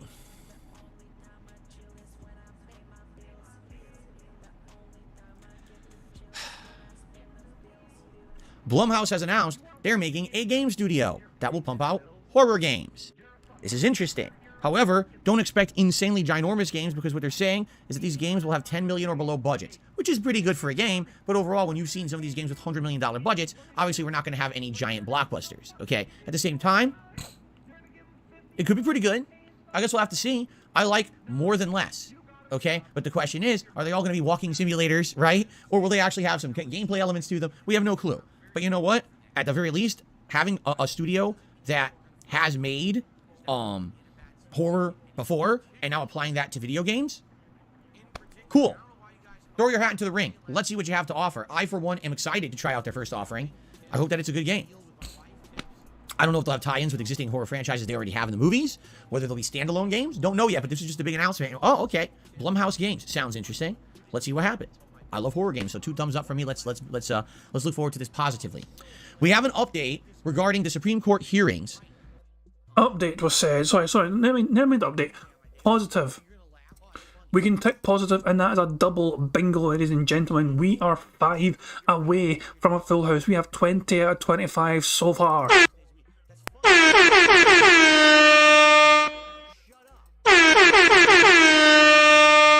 Double bingo, yaldi. That are going to affect a possible change or overturning to Section 230. If you guys don't remember, I talked about this on last week's show. Section 230 is currently a law in place. All right, it's part of the Federal Communications Decency Act. And essentially what Section 230 says in a nutshell is that any business or website on the internet is not directly responsible for content that is uploaded to it. So for example, if someone uploads a heinous, nasty video to YouTube, YouTube is responsible to flag it and take it down, but YouTube can't get then in trouble for having that video on the site at all. The reason that this case went to the Supreme Court is because there's two distinct cases where people watched supposedly terrorism recruitment videos on YouTube, actually were recruited to terrorist organizations and then committed acts of terrorism as a result. And people are suing YouTube saying it's your fault because you had those videos on your site. And then they're like, well, no, Section 230 says we're not responsible because it's a free forum. Anyone can upload anything. If we had been notified about those videos, we would have absolutely taken them down. But if we're not notified, we don't know what's on there, and legally you can't come after us. So this has gone back and forth in the lower courts, and now it's got to the Supreme Court. The good news is, at least for now, in the initial arguments that the Supreme Court kind of laid out there, they basically said they're not really leaning towards wanting to change Section 230. All right? That I guess they feel that it makes sense for it to be in place. That doesn't mean nothing, though. Really, it doesn't mean anything. Why? Because the Supreme Court overturned Roe versus Wade, a long-standing law that had been around for so many decades about abortion. Well, don't bring up something which is unrelated to Section 230. Don't even pretend to understand the fucking, the fucking implications of Roe versus Wade. As if you fucking care about that shit. Why is it so important to you about Roe? How has Phil ever fucking indicated that Roe versus Wade has affected him personally? He's never at any point in time. If he had a fucking reason for talking about it, fair enough. But he's only. It's like, oh, this law this is a law that was in place for so fucking long, and then he changed it, so nothing's safe. Phil is more scared about Section 230, and his reason for being scared of that is simply because they changed Roe versus Wade so they could change anything. That is his fucking thinking. It's weird as fuck. In America, and originally, when you asked any of those Supreme Court justices, oh, do you think you want to overturn abortions or Roe versus Wade in America? They all were like, no.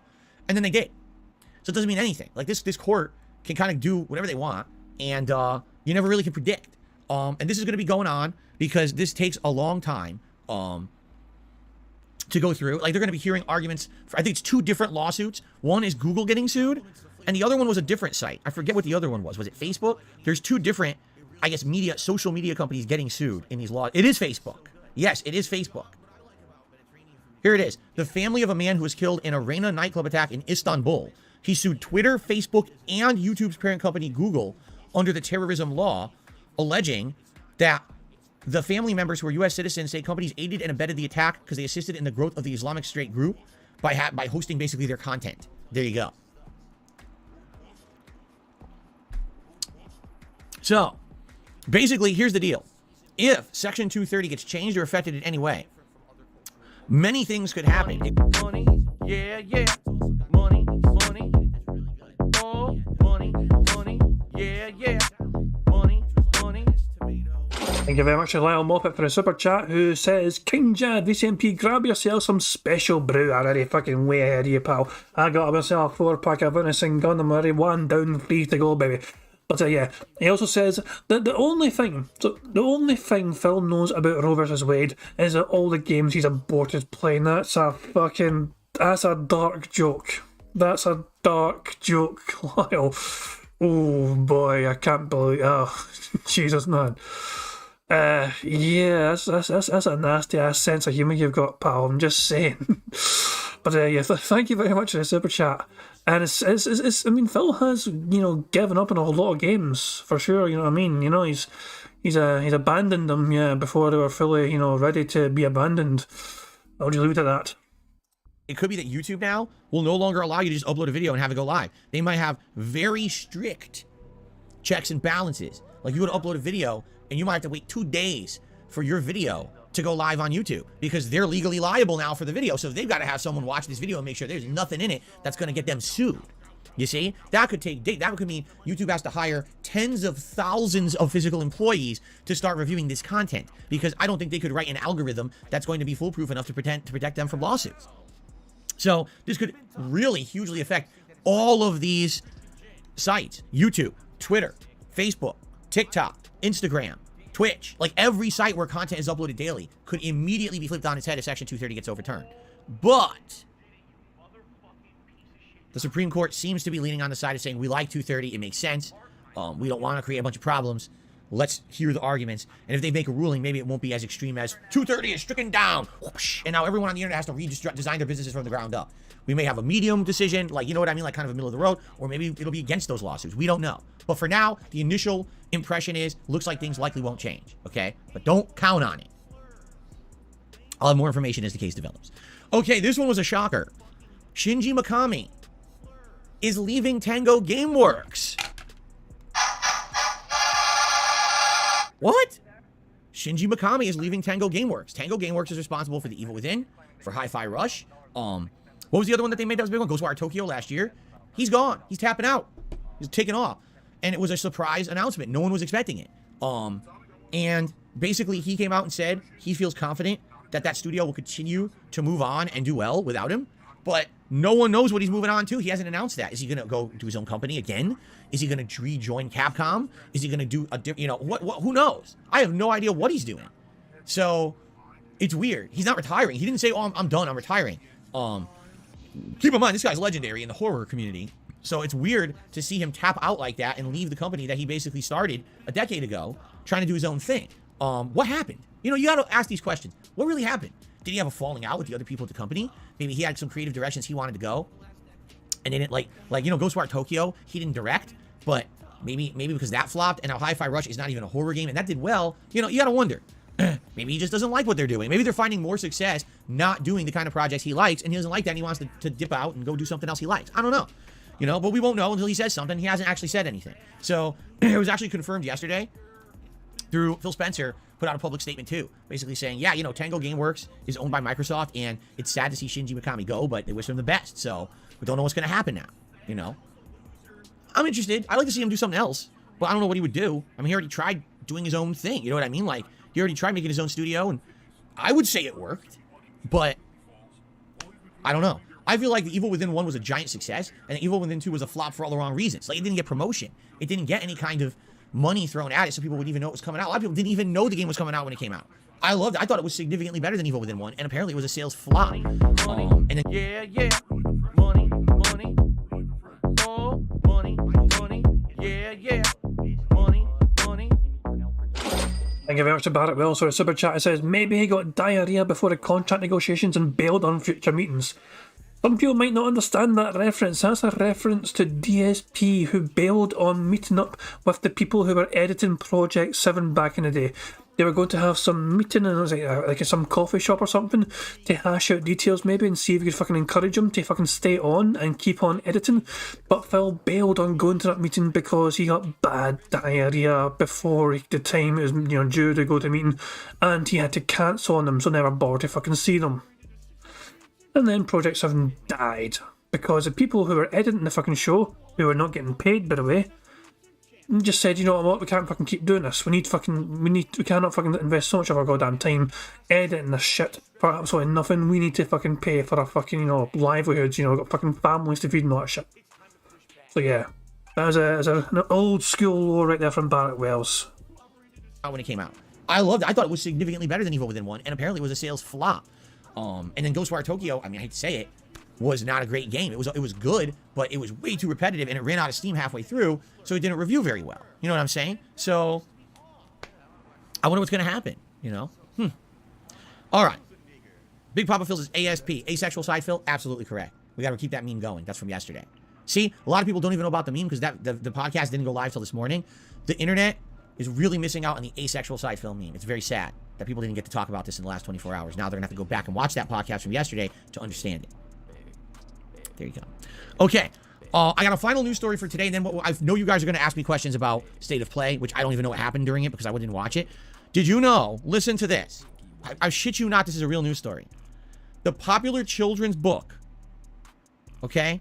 How the Grinch Stole Christmas. You know, the Dr. Seuss classic, the animated classic. Later on it was made into a Jim Carrey movie, okay?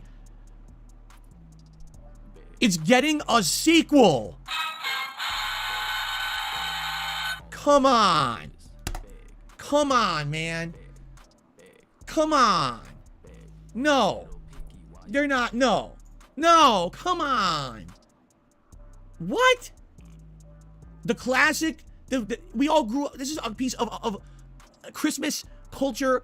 It's so ingrained in our brains. I've seen that story. I've read it when I was a kid a million times. I watched the Christmas special a million times. Reminder. DSP Gaming. This is meant to be gaming news. This has nothing whatsoever to do with gaming in any fucking capacity. Hate the movie, but I watched the Christmas special a million times. Why do we, what? A modern sequel in 2023 we have to make. Now, first of all, hold on a second here. You guys may not know this, all right? You may not know this, because maybe you don't, all right? Hold on.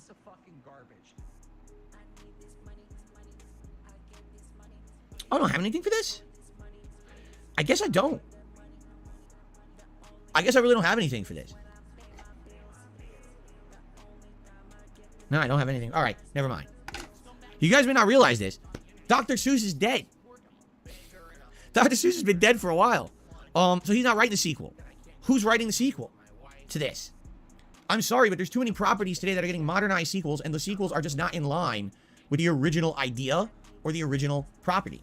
It ends up being some perverted, twisted, modern version that's not in the spirit of the original, and ends up feeling like bastardized shit, right? Take a look at The Rings of Power and how well received that one was, right? I mean, yeah. Well, you know, I could probably go on here a million times, but they try to modernize sequels of thing that don't make any sense, right? And man, The Grinch Stole Christmas, How the Grinch Stole Christmas, is like a timeless classic. Hold on. Barrett Wells is saying that Phil was 20 years of age when the original came out. Now, surely not. He was 20 years old when it came out. He was... Wow. It came out in the year 2000. To be fair, didn't Phil say he hated the movie, though? He was 20 years old when the movie came out and he hated the movie, he says. And it actually has these themes that to this day still make sense, you know? How the Who's in Whoville realized that Christmas isn't about all the commercial things and the physical things. It's more about the love of your friends and family and spending meaningful moments with them and you know, just enjoying life for what it is instead of saying, where's all the gifts, right? I mean, it's a timeless message. It's never going to change. I had a feeling he was talking about a Jim Carrey version. It had to be a Jim Carrey version because, I mean, the cartoon version of The Grinch Stole Christmas has been, you know, it's not only, you know, it's so well known, you know what I mean? It's even fucking appeared in other fucking popular media. Like, Home Alone had a random little snippet of, like, the Grinch smiling very happily. I think it was Home Alone 2 or something. But yeah, I just remember seeing it in that as well, you know what I mean? The classic movie, the cartoon movie, came out well before Phil was born, I think, you know? Aye, but the animated movie, I actually like. It's not actually a bad movie. You know, the you know, Jim Carrey's version of The Grinch is quite a, you know, decent wee watch in my opinion. Jim Carrey is Jim Carrey, you know, and it's quite entertaining. You know, it's just as he usually is in these kind of things. You know, he went all in on the fucking, like, you know, the costume and all that shit. You know. Oh, Phil said Friends apparently. I missed Phil saying Friends. My bad. I feel very off form tonight, if that makes sense. Like, you know, I feel like I'm missing a lot of things tonight. But I'm not trying to fuck miss a lot of things. I just don't feel like I'm catching a lot of things being said and done by Phil. We are 4 away from a full house. Why do we need a sequel? The Grinch had his full redemption arc in this story.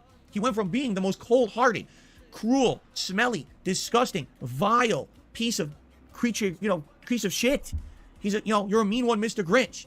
You wouldn't touch him with a 10.5-foot pole. He's a spider goulash sandwich. He's as slippery as an eel. And he goes to having his heart growing 3 sizes that day. 3 sizes. Do you see the meter explodes? His heart's so big. He cuts the roast beast. He, the Grinch, money, of money, all people. Yeah, yeah. Money, money.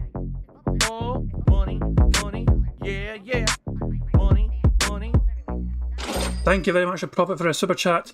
Who says that Brazos has a Grinch parody? No. I am not going to fucking go down that particular route. I'm going to take your word for it. And that is all I'm going to fucking do about that.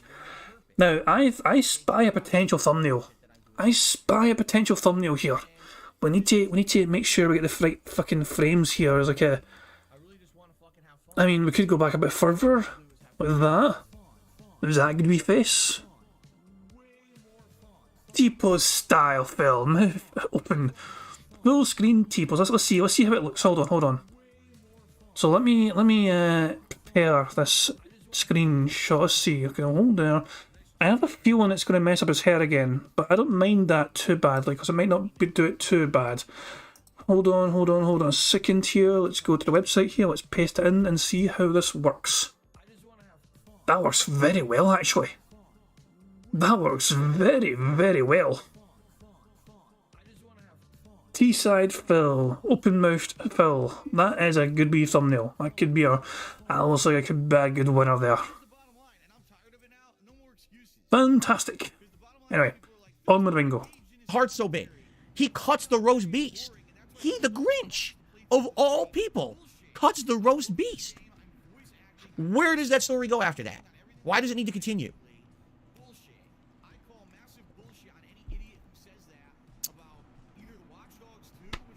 I just can't imagine there being a sequel to How the Grinch Stole Christmas that's going to be a good movie or a good story or a valid special. It's going to be shit. You know, just leave it. You know, the only people, let's go full circle here, the only people who could make a sequel, Blumhouse. The Blumhouse sequel to How the Grinch Stole Christmas, where maybe Whoville's haunted by ghosts and the Grinch has to defeat them. Now that I would watch. But outside of that, absolutely not. I don't think that they should make a sequel, but apparently they are. You know what it is? You can always go back to that tried and true joke from Spaceballs, right? Spaceballs 2, The Quest for More Money. By the way, did you know they're actually making a new History of the World movie? Did you? Oh, you want to fucking talk requests for more money? Fucking look who's talking with a fucking DSP Reacts channel getting fucking resurrected from the fucking dead. The quest for more money. Remind you of anyone? DSP Reacts. Become a member on DSP Reacts. Also become a member on DSP Gaming. Also, please super thanks on the fucking videos. Also, please tip me because I got fucking free goals for you guys to it. And also make sure you fucking become a super member on DSP Reacts so you can actually get your videos guaranteed. Also become a Patreon member and I fucking react to your fucking videos on there as well. More long form format. Jesus Christ, man. The quest for more money. That is Phil's fucking lifestyle summed up in one simple sentence. The quest for more goddamn money. Hey, Ravens Dolphin, how you doing, pal? Ravens Dolphin, by the way, one of the competitors for the King of the Ring finals, he lost to the eventual winner. There is no shame in that whatsoever. I'm proud of my boy Ravens Dolphin. He fucking killed it, he nailed it, he had a great wee track, but he lost to a goddamn machine.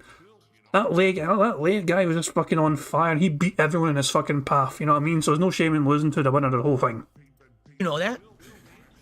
After all these years, they're actually making a new History of the World, and Mel Brooks is involved because he's very, very old. And I think he wants to make one last movie, which would be amazing because I love Mel Brooks comedy. I grew up watching it. I think the guy is a comedic genius. And for him to actually finally get the sequel to History of the World Part 1, which everyone said, Part 1, why is it called Part 1? It was supposed to be a running joke. Well, they're actually making Part 2, and he'll be involved. So this is excellent. But Spaceballs 2, The Search for More Money. The joke never ends. They'll always just keep making shameless cash-in sequels and waste of everyone's fucking time. Okay? So there you go. Anyway, so that was the stories I had. Now, we do have shout-outs to do. But before we get to shout-outs, does anyone have other stories from yesterday's State of Play they'd like to talk about? Like, the stories yesterday, Suicide Squad, I guess they showed some gameplay. I haven't seen it yet, so I can't comment on it. People seem to be completely torn on Suicide Squad. Some people thought it looks good, and others are like, isn't it like a third-person shooter or something? So people are like, wow, it looks nothing like what we thought it was going to be. It looks like shit, I don't want it anymore. And I guess there was an announcement that Suicide Squad is online only. You need an online connection to play it at all times, even if you're playing the single player, and a lot of people are against that. That's right, there was a Naruto x Boruto crossover game. So if you're a fan of Naruto still in 2023 somehow, you can buy yet another Naruto video game. You know, another, $50, no ending, fuck you. So that's coming. Street Fighter 6 new characters. Well, the thing is, you say new characters, they're really not. It's Zangief. We knew Zangief was going to be in it. It's Cammy. We knew Cammy was going to be in it. The new character is Lily, who I guess is supposed to be the descendant of T-Hawk, but it hasn't been directly explained how. But I guess she has T-Hawk's moves. But the weird thing is she's small. She's not a big character. She's small. So a tiny grappler. That's weird. I don't think there's ever been like a small grappler like that in a Street Fighter game. So that's going to be interesting to see how that works. Usually the grapplers are giant characters. So to see a small grappler could be interesting. I mean, ultimately, we won't know until someone gets to play as the character, and the problem is there's no more betas. I guess they canceled all their plans for more betas because people hacked the PC beta for Street Fighter 6 and cheated the system. So now they're probably not doing it anymore before now in June, which sucks ass. I would love more, but I guess we all have to wait till June. Honestly, if she plays like T-Hawk, but it has more options because she's smaller, maybe better combos, I would love that character. That's character's right up my alley, so I guess we'll see. So we got that, but what else? What else? Is there any other news that came out from that state of play that I need to talk about or know about? Does anyone know? Resident Evil 4 is getting a demo. I heard about that, but I don't really care. Like, I'm gonna play the game. It's in what, March 24th? It's so close. Why would a demo now? You know, like I'm playing it. I don't need to play the demo. I'm just gonna wait for it to come out. You know.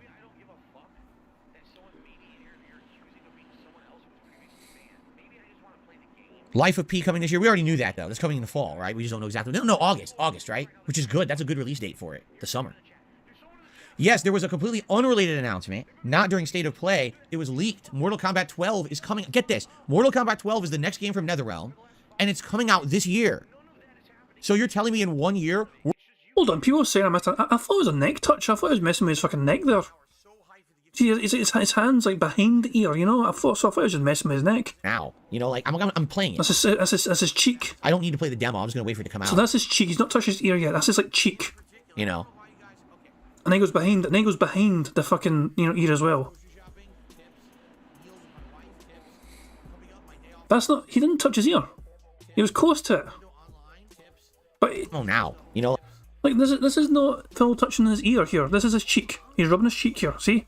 You can actually see his little fucking cheek sink in when his fingers press into it there. See? His jowls are getting pressed in there. He's not touching his ear there. Okay? Still on his cheek, still on his cheek, still on his cheek, and then he fucking goes like behind the ear. To fucking mess with his fucking neck or something. Close, he came close there. He came close there. But he's still on his cheek.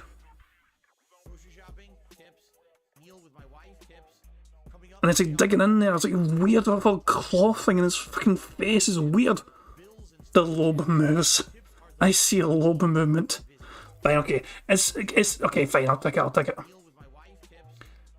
I'll take it just because I want to see Phil fucking lose, and by that I mean us win. I'll fucking tick it. That is a bingo. It's borderline your touch, but I'll fucking count it. Oh, you know.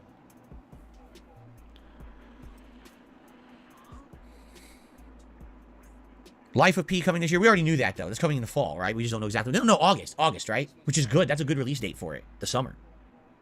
Yes, there was a completely unrelated announcement, not during State of Play. It was leaked. Mortal Kombat 12 is coming. Get this. Mortal Kombat 12 is the next game from NetherRealm, and it's coming out this year. So you're telling me in 1 year, we're going to get Street Fighter 6 and we're going to get Mortal Kombat 12? Holy shit. I don't think that's ever happened. Since the 90s, I don't think we've had that. We're going to have a direct head-to-head competition between two of the biggest games in the industry, right? That's just wild to me. So, I mean, obviously, yes, Street Fighter will have the heads up because they're going to come out in June, and I believe they're saying Mortal Kombat may come out, like, late year, but that's wild, and that's exciting for fighting games for sure. A huge reinvigoration of fighting games this year. So I'm happy for that. Twisted Metal PS5 2 leaks with VR2 support. I've heard nothing about that whatsoever. I don't know about that, man. So...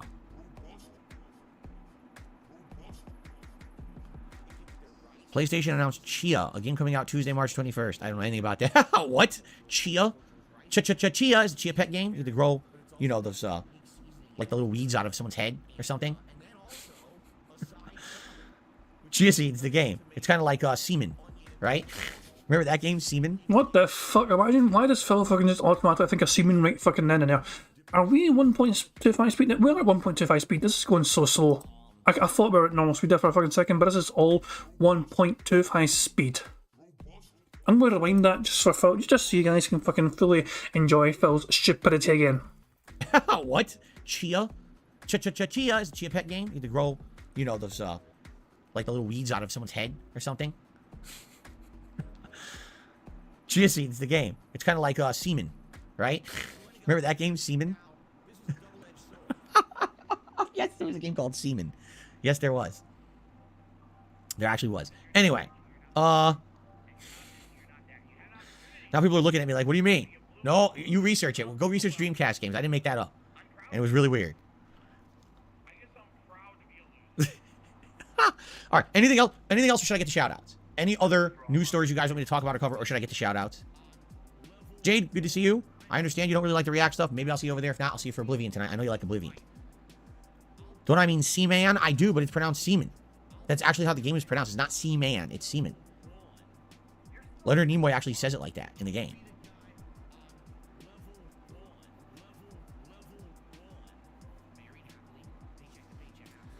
Yeah, that's true. Vendetta says Mortal Kombat 12 probably wasn't going to be formally announced till E3, so they could avoid the whole Street Fighter 6 hype, but then it leaked, so...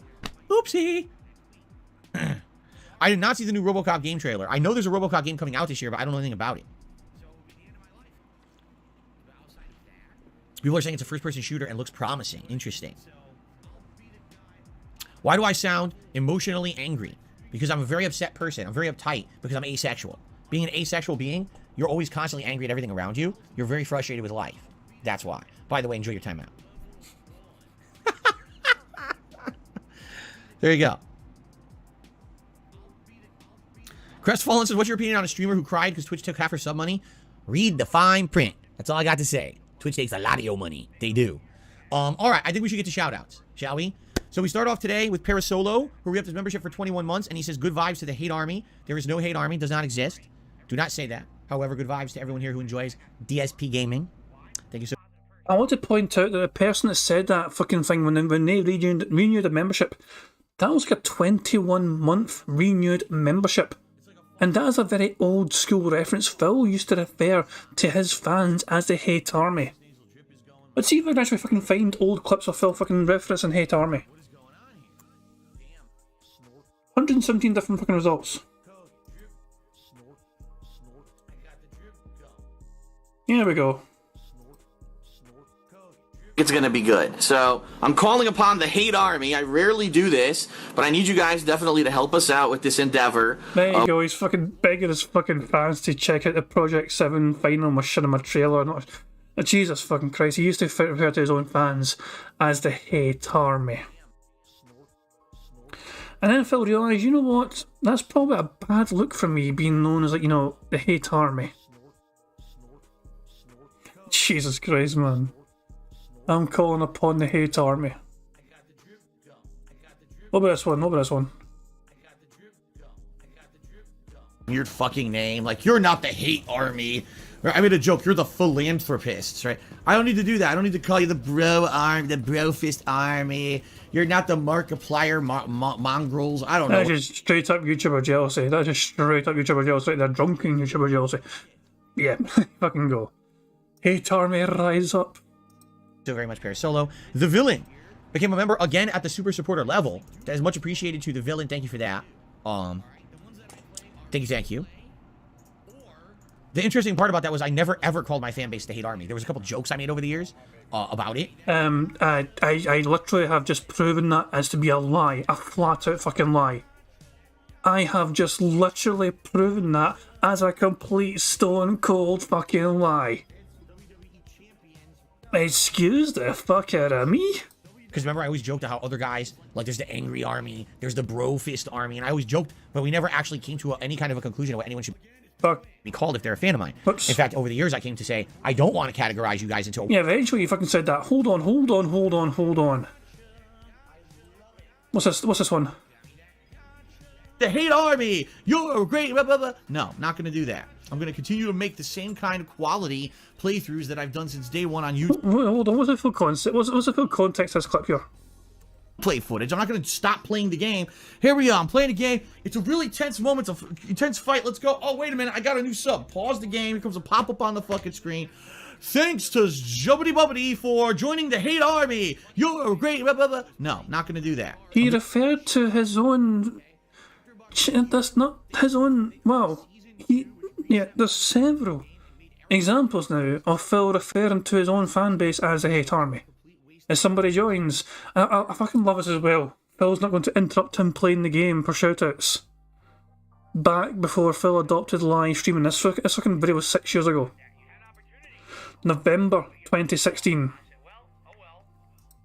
I'm going to continue to make the same kind of quality playthroughs that I've done since day one on YouTube. It's not going to have interruption or anything. Why did I pick up this controller again?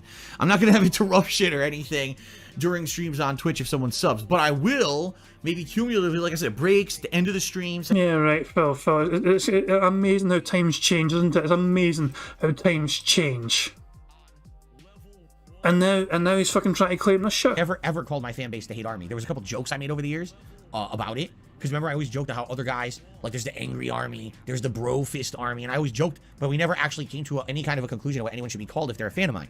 In fact, over the years, I came to say, I don't want to categorize you guys into a one collective name. I feel like that's very depersonalizing, and it's kind of disrespectful. Instead of thinking you all as intelligent individuals who like me and my content, I'm just thinking of you as a mob of faceless people who throw money at me. I don't. Yeah, that's exactly how you fucking see them. You don't fucking see them as people. You see them as fucking walking, breathing fucking wallets for you to fucking dig your fucking greedy paws into to fucking take all their goddamn money. And yeah, people are saying don't forget about his merchandise. I'm way ahead of you. I'm trying to fucking search it right now. What if I just type in DSP Hate Army and go to Google Images? Hold on. Beautiful. One of the first things you fucking find on Google Images. You type in DSP Hate Army in Google, and what's the very first thing that comes up? Hate Army 86. Bugged shirt mechanics. Nothing I can do. This is on his actual fucking forums here. He's advertised plugging this shit on his forums. On his very own forums on DSP Gaming. Hate Army 86. Long-time term of YouTube Darkside Phil. Long-time fans of YouTuber Darkside Phil will recognise his trademark 86 team number from sports games, playthroughs, and more. Now you can be part of the team. Join the Hate Army today. That's the description on that fucking piece of merchandise. You can join the Hate Army today, it says. On DSP Game. Oh my fucking god. Phil is just trying his absolute best to rewrite fucking history here. That's what I'm saying. But if it wasn't for detractors, Phil would get away with fucking bullshitting about this fucking retcon and shit. This is why we fucking detractors exist, to fucking just make sure he doesn't get away with lying about his garbage. Did Phil figure out how to do live redirects? Yes, he did. Look at Phil. Someone finally fucking told him how to do it. Don't miss out. People are going to watch something on from DSP Reacts. You can go now. Fuck off.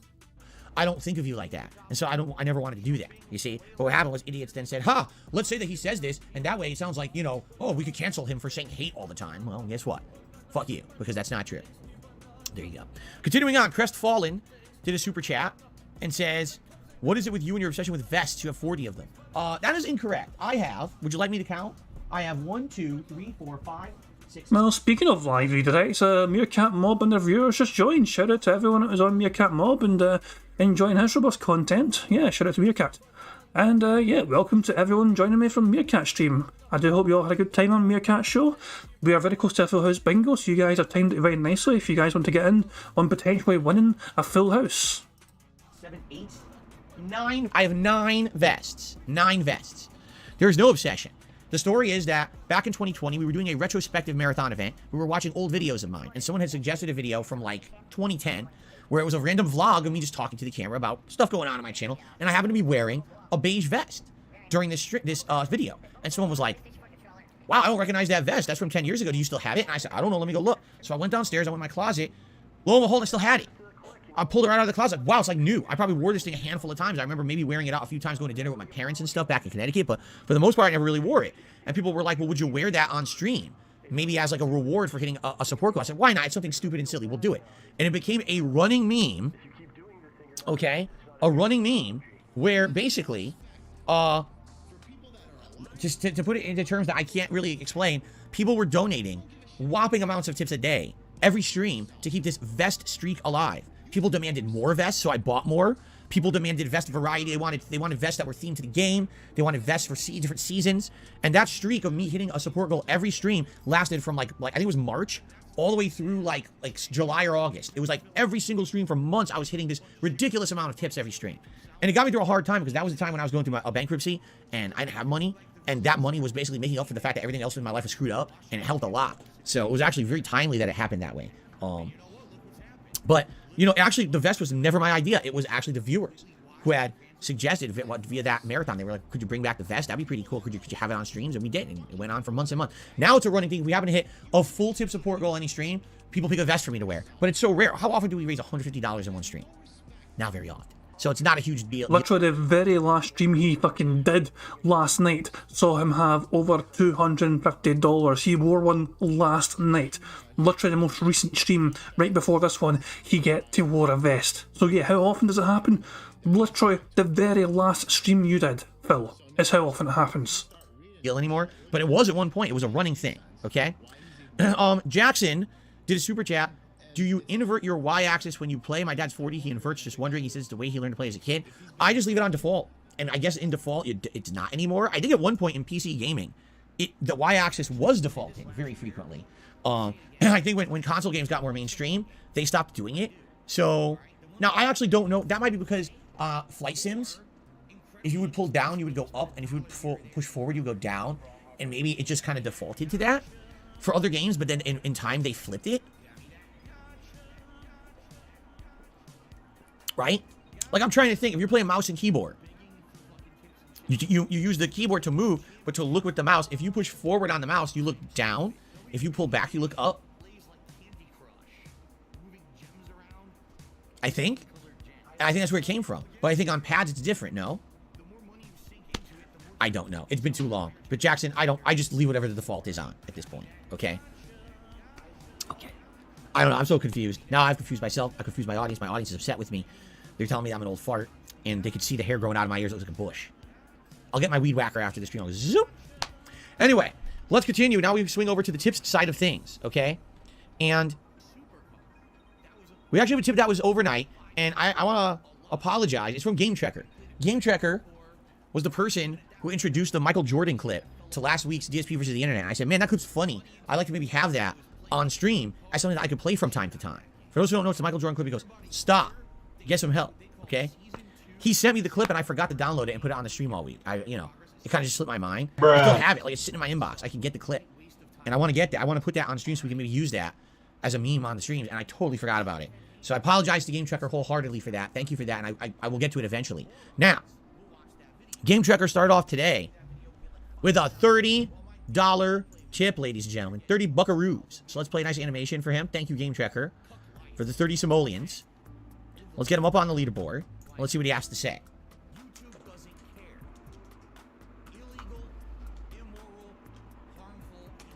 30 big green ones. Okay, so Game Checker says,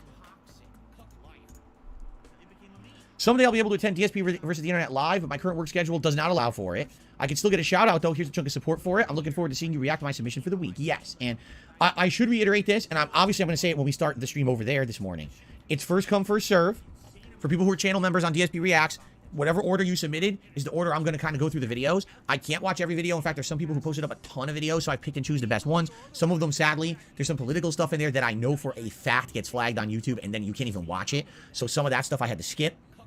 But for the most part, regular members, it's first come, first serve in the order you post. However, if you're an Ultra member, you get your clip watched no matter what. And in particular, there were a few Ultra members who posted up. There's 3 videos we're going to watch first on the show, and that's because they were Ultra members who supported and submitted. So there you go. Okay? All right. Up next, I got a $15 tip from Guitar Player 1939. Thank you very much, Guitar Player. He says, here's something you can count towards your goal. But listen to this. Ready for this? Hogwarts Legacy has already made $850 million.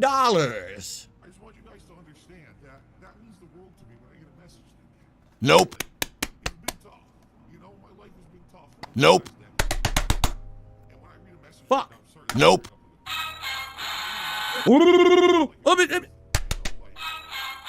I can't believe it. $815 million. Wait, $850 million. I don't know what happened with this thing. Why it stopped working. The fuck? It was just working. I just played it. Probably the battery got loose. I'm probably gonna have to open the fucking thing up now. Anyway, so $850 million bucks. Yes, it's almost topped $1 billion in revenue in 2 weeks. So how's that boycott going for you there, bro? That was a really good idea. Totally didn't backfire. It's like I said, this is the ultimate. They need to take the Streisand effect, and they need to stop calling it that. You know what they need to start calling it? Well, Bill, you're not fucking trying to tell me you fucking knew it was going to be a fucking successful game because of the fucking boycott. This game might have been fucking massive even without the goddamn boycott happening from people. You know, I'm just saying, this game is a game which a lot of people are fucking praising. I know it's got a lot of controversy behind the fucking game, not shit. But looking at it from just a game, without any fucking things tied to the game and all that shit, the game has been received very well for how it plays. A lot of people seem to enjoy the environment, the atmosphere of the fucking game, not shit. And a lot of people seem to enjoy the fucking game itself. Bill trying to fucking spin us into some sort of fucking political thing. People might just have fucking got the game even without the controversy surrounded to it. People might have still fucking bought this game en masse. But Bill was just, halfway fucking tying to the fucking, they tried to boycott it and just made it more fucking popular. There's no way to say for sure of that being a fucking thing. He's just jumping to that conclusion. And now he's just like, I fucking got one, we all got one over, and those fucking people that wanted to boycott the fucking game. Shut the fuck up, you wanted to cancel Keemstar. How often did you fucking stop, chant to your audience, stop watching Keemstar? You can't fucking pretend to be against cancel culture, Phil, and then try to fucking cancel Keemstar and get your fucking audience to stop watching Keemstar. Stop watching Keemstar. Stop watching Keemstar. Does that remind you of anything, Phil? That remind you of anything at all? You said you fucking... Yes, that's what I'm saying. He loves to fucking pretend that cancel culture is a bad fucking thing. But he would fucking, in a heartbeat, try and cancel so much fucking shit said against him. He would cancel me, Steve the Dead, Secret Limited, Duty, every fucker. Keemstar as well. Even Moist sometimes. He'd probably try and cancel Moist partially because Moist had a fucking audacity to fucking laugh at DSP and criticise him and call him a fucking beggar. He, in a heartbeat, Phil would fucking try and get that shit cancelled. Hogwarts effect. That is 1,000,000% what they need to start calling it now. Because this is way worse than the Streisand effect. This is a situation where they don't like Rowling, J.K. Rowling. And this group of people, these activists, tried to actively cancel a game. And because of that, only more people were made aware of it and purposely bought and played it because of the activism against it. It completely backfired, and I would guarantee you if there was not this cancel culture, movement against it, it would never have made that much money. You cannot get, Phil, as I say, no, you cannot guarantee that. Where's your evidence? Where's your proof? Where's your fucking polling data saying that people only bought the game to fucking stick it to the fucking people that tried to fucking, cancel it? You have nothing, Phil. You have your own opinion, and that is all. Your guarantee means fuck all. You have nothing to back up, nothing whatsoever. And it's going to continue to sell more and more. So, forget the Streisand effect. This is the Hogwarts effect. It is massively in effect. Like Mass Effect, it's massively in effect. I just hope that there's not 3 colors you have to choose at the end of the story. But outside of that, my God, what a success story for this studio, right? I mean, the good news is also the game's good. That's the other good news. It's not like, oh, the game sucks and it's getting a bunch of money it doesn't deserve. The game is actually really good, all right? So there you go. There's no point in you fucking trying to just spin it off as a good fucking game. You're trying to fucking claim that the game was only so fucking successful purely because of the fucking controversy surrounding it. This is a game that a lot of people were fucking looking forward to. Obviously, I know it had a lot of controversy as well throughout all that fucking time, but the more people saw this game, the more people learned about this game, about being such a kind of big open world Hogwarts environment that people could explore and become a student in, and it's one of those things where people can fucking, it's like a brand new fucking adventure. A lot of people also fucking grew up that fucking kind of environment and fell in love with that fucking kind of environment and loved the idea of this being a fucking actual game set in a fucking kind of environment they fucking really like. And yeah, this game had a lot of hype for a long fucking time for people that were genuinely looking forward to the game without also worrying about the, as I'm saying, in my opinion, you've got to treat it as a separate thing. I'm just treating the game as a separate thing on its own, just purely as a game. J.K. Rowling has pissed off a lot of people with their comments, and some people are entitled to feel the right to get pissed off. I'm just some random fat bastard Scotsman who's just. I'm just a guy. I'm never going to understand what J.K. Rowling's comments are like because I'm not in that situation where I'm being targeted. You know what I mean? It's like me trying to fucking understand what it's like to be fucking black. I'm some pasty white Scottish dude. You know what I'm saying? I'm never going to understand how horrible these things have been said because it's not really directed to me and it's not really, so it's kind of hard for me. I'm not this, but yeah. People obviously are upset with what J.K. Rowling has said, you know what I mean? And they've got every right to fucking feel that way because J.K. Rowling has said some fucking controversial things in the fucking past and she's just stood by them. It's up to people if they want to fucking play the game or not because obviously she gets some money from it because she owns intellectual property of that. You look at it just from a gaming point of view, the game has been very highly praised. But Phil was just trying to say that the game's fucking controversy is the sole fucking reason for that game being the success story that it fucking is. And that to me is just very fucking limited and ignorant sort of kind of views. It does not give the fucking game developers any credit whatsoever.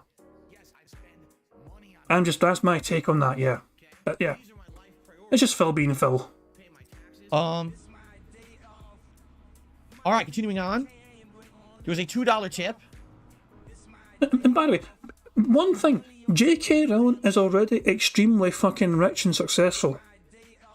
So any other money she gets from this, it's not as if this game failing to sell any copies is going to make her bankrupt.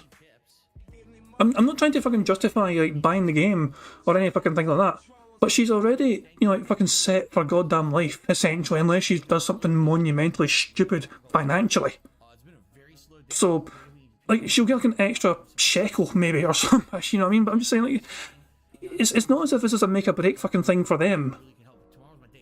You know, she really has money to burn at this rate. She owns a fucking castle, for fuck's sake. From Casanova. You've been on YouTube for over a decade. Ever had dreams or nightmares regarding YouTube or anything familiar? Thank you. Oh, I'm sure I have. I mean, I couldn't put my finger exactly on it. The thing is, when you've had something as a part of your life for a long time and it causes you anxiety, you will have dreams about it. To this day, I still have anxious dreams about going to like high school or college. I'll have a dream where I'm still there and I'm going to flunk out. And I have anxiety about that. I still have dreams about the old office job at the helicopter company that I used to work for. I have this weird recurring dream where even though they laid me off in 2010, eventually they hired me back. And somehow I still work there, but everyone hates me because they think I'm the odd guy out who got laid off, but for some reason got rehired, while a lot of their other coworkers didn't get rehired. So they think I'm like the you know what I'm saying? Like I can tell you exactly what that feeling's all about. I'm pretty sure Stevie Dead might agree with me on this one. Phil only got that fucking job in the first place because of his fucking daddy. He only got that position in the first place because of his fucking daddy. So if he ever went back to that fucking helicopter company, people would fucking say, oh, it's because his fucking dad works there as well and got him the fucking job back. What about all the other people that fucking didn't get their fucking jobs back, even though Phil did far worse than them? That's my take on that. Phil's fucking guilty conscience is fucking seeping through in his goddamn subconscious while he's fucking sleeping. God damn it, I'm fucking sounding like fucking some Scottish angrier version of Steve. By the way, Steve, hope you're feeling better, pal. Looking forward to you making robust content again and also appearing on That Being Said. Hopefully it won't be too long before we see you again on there. Odd man out, what makes me so special? And I have nightmares and I'm walking through the office, everyone's looking at me, giving me dirty looks, and no one wants to talk to me. You know what I mean? It's weird. It's a really weird, it's a recurring dream that I've had over the years from time to time. And it never goes away. I keep having it. So yeah, I still get nightmares and shit. You know what was funny? When I first, this is absolutely God's honest truth, okay? When my wife and I first started dating, okay, there was this time when we were, you know, she was staying over for an extended period of time with me. We were having some fun here in Seattle. And I had a nightmare. Get this. The house somehow had cameras and shit in it, and my phone was live broadcasting without my permission. And somehow, video footage of our time together was being broadcast all over the internet live. And the detractors were using it to basically say nasty things. You know what I mean? Like, I'm serious. I had anxiety. Hold the fuck on. In Phil's dream, let's just break this down very quickly.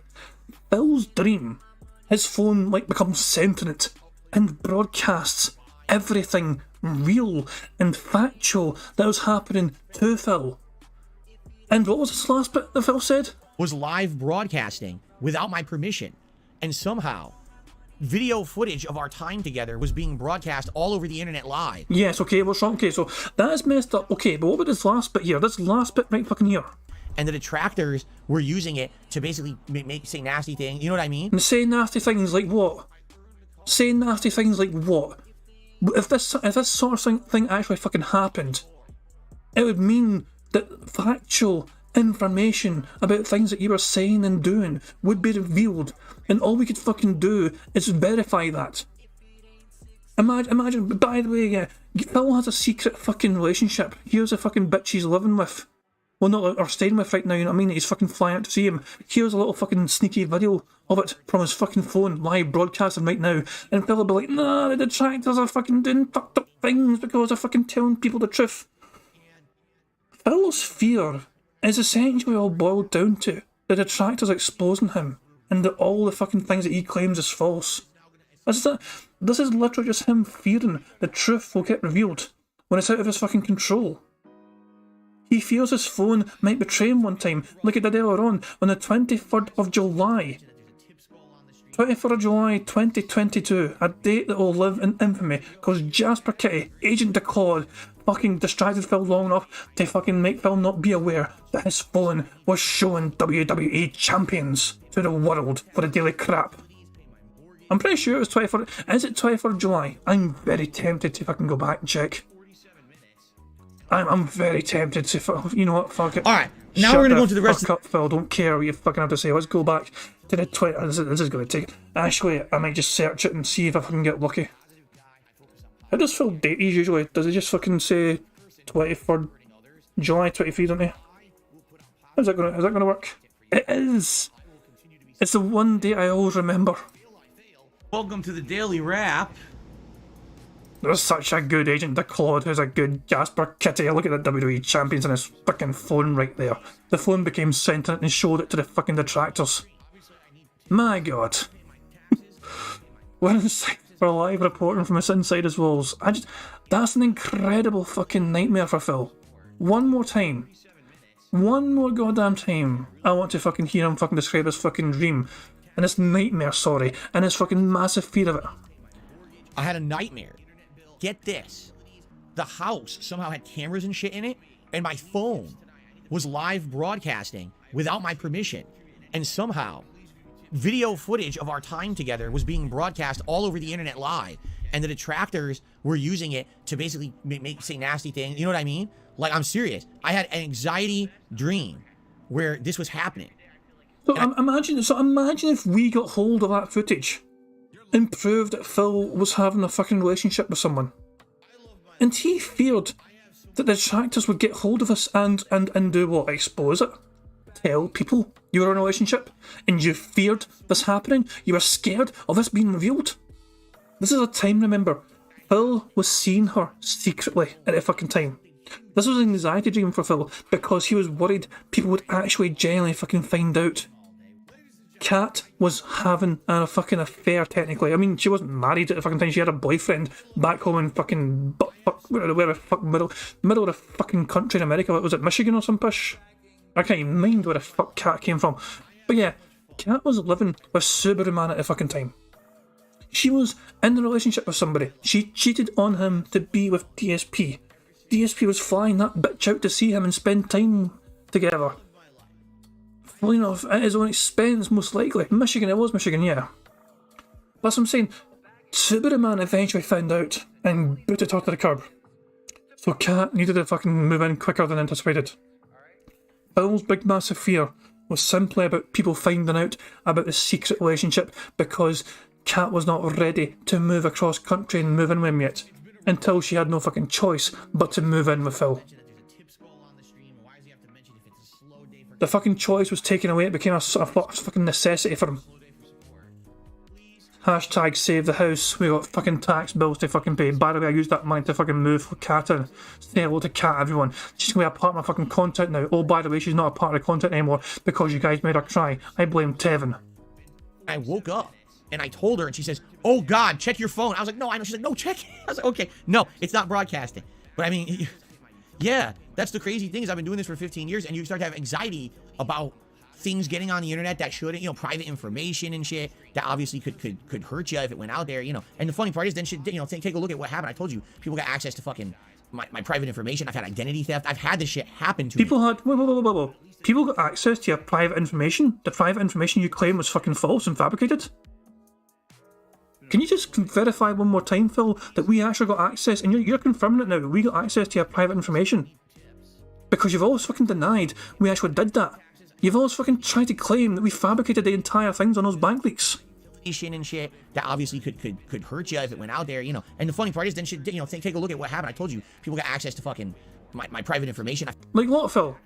You mean the fact that we saw every single fucking transaction in an 18-month period? Between like March 2021 and September 20... Actually, no, it was like March 2020, wasn't it? Or May 2020 until September 2021. Had identity theft. I've had this shit happen to me. So I guess the worries were not unfounded. Fuck off, Phil. We live rent-free in your goddamn piggy head. We're always going to be at the back of your fucking mind. We are the fucking boogeyman. for you. We are the fucking monster that fucking sleeps under your fucking bed at night. We try and fucking sleep soundly, and you fucking hear a noise in the fucking corner. You're gonna think it's a fucking detractor every single fucking time. Is that an Aquatil getting ready to fucking clip an embarrassing moment? Is that a Tevin getting ready to fucking expose me to his fucking thousands of fucking viewers?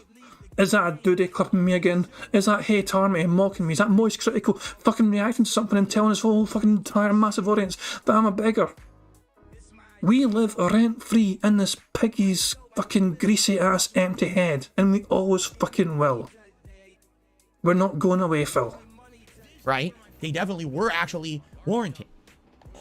But the good news is, no, it's not all the time. It's every once in a while you have a crazy ass, you know, a dream that's wild like that. But it certainly has not been a staple or anything for me. It's just every once in a while you have a silly dream. You're like, but it's just funny. I swear that I guess the two most recurring dreams I've ever had are I'm back in school and I'm gonna flunk, and I'm back at the office job and everyone hates me for some reason. Yeah, those are the two big things. So, Lady Charisma has tipped me $3. And with that, we have hit our first tips goal of the day. Thank you, Lady Charisma. I appreciate that very much.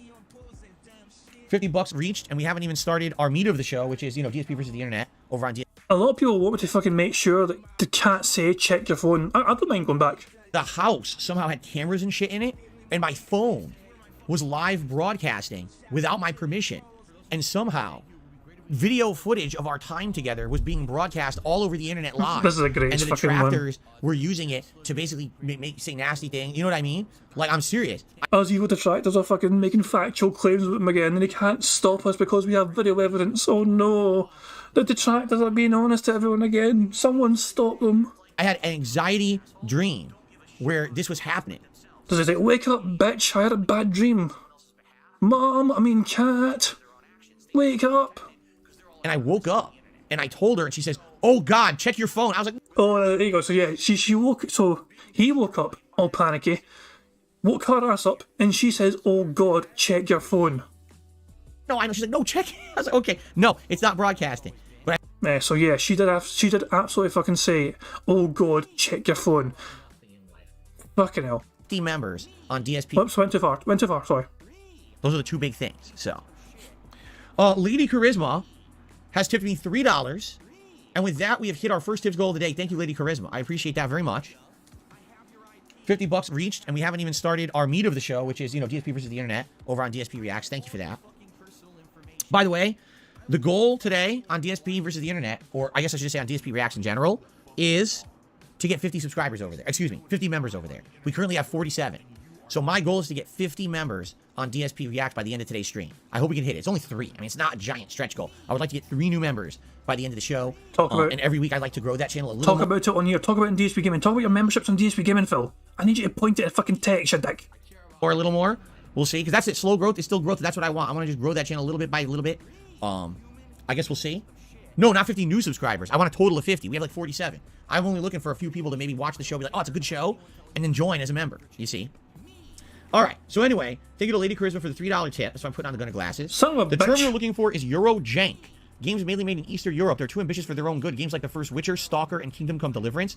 The Western comparison would be mid-2000s AA games you would see on PS2 in the bargain bin at GameStop for $20 new. Many people find games like that charming, but Atomic Heart is just boring, and it does not seem to have that charm. There you go. There you go. You said it, not me. Eurojank is apparently the term. I received a $1.25 tip from Mr. Puffy Nipples. Maybe we can get the Clapper video game. I have no idea what he's talking about. The Clapper? That thing we used to go, the Clapper, and your lights would go on and off? How would that be a video game? Clap on, clap off, the Clapper. Remember that shit? I have no idea what you're talking about. Anyway, thanks for the tip. I received another $3 tip from Big Papa Phil. Okay, so I don't mean this as a meme or an insult. Could you play Resident Evil 4 on the hard difficulty? You're skilled at Resident Evil games. I enjoy your hard mode Resident Evil 2 run. I didn't. I hated it. Enjoy watching you play when the stakes are higher on a harder difficulty. Maybe I will. Only, you know why? This is a rare situation. Here's why it's a rare situation, okay? I just played Resident Evil 4 in January of 2021. No, excuse me, January of 2022. I kind of know what the game's going to be. Like, I guarantee you, even with the bosses, I'm going to kind of understand how to beat them. It's not going to be that much of a challenge. And likely, you guys would like it more if I do hard. So just remind me, but I think I will play Resident Evil 4 Remake on hard. Oh my god! Shut up, bitch! This fucking thing, piece of fucking Nope. Yes, I probably will play it on hard. Now, let me tell you something. By significantly increasing the difficulty of this playthrough, it better reap huge dividends. All right? I want to see... Never misses a fucking chance, does he? Never misses a fucking chance. He's going to fucking try and laugh and pass off as I was just joking. But yeah, you know exactly he's genuinely meaning every single fucking word he's about to fucking say here. He means it within the fucking bottom of his fucking dark, piggy soul. The spoils of my suffering. I want to have a rake and be able to go like this and just look at all that benefit as I scoop it up and I can pour it over my own head on stream. I'm like, hard mode wins. Here you go. For fuck's sake, man. What the fuck? Also, potential thumbnail. Another potential thumbnail here. But in case you guys have missed it, we have a thumbnail at this one here. This fucking thing right here is a good potential thumbnail. T-pose with fucking like ferret face or some pish. But this right fucking here with Phil like fucking shoveling invisible money in over his fucking head. Own head on stream. I'm like, Do we have any... I don't know, it's weird. Phil's fucking noodle arms try to fucking shovel. Nah, I don't know. It's a weird fucking thing. Oh, wait. We might have some potential here. Ladies and gentlemen. What on earth is happening here? We might have some potential. Oh my fucking god. And he looks to the fucking monitor. How do I look? Okay, hold on.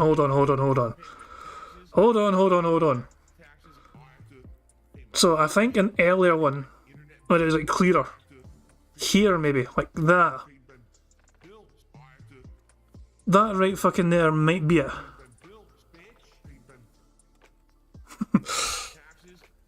One of these two. Oh my god, okay, I'm going to try this one, guys. I'm only going to try... I'm going to ignore his arms.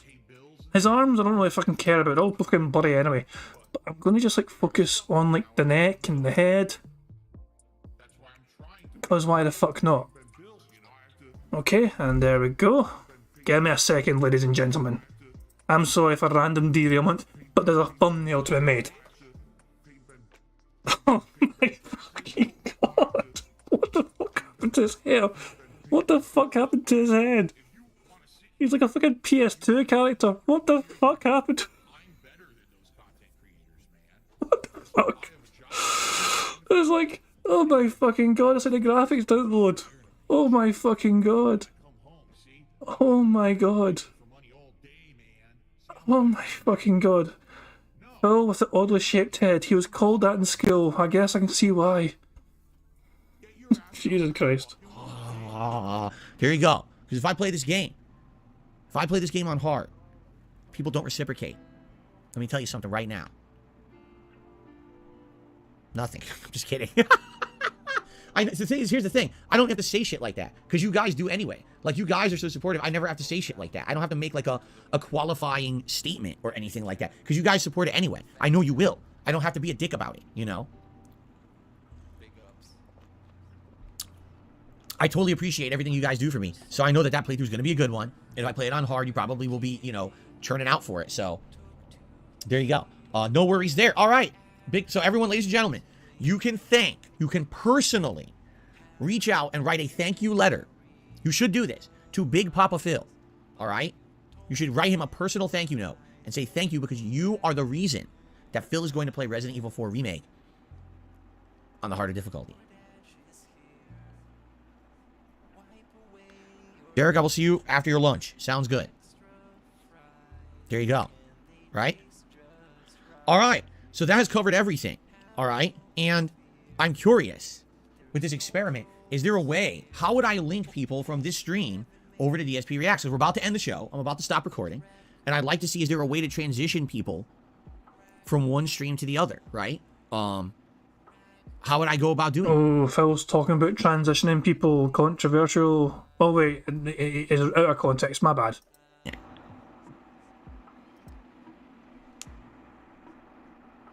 I could drop a link in the chat. I mean, that's easy mode.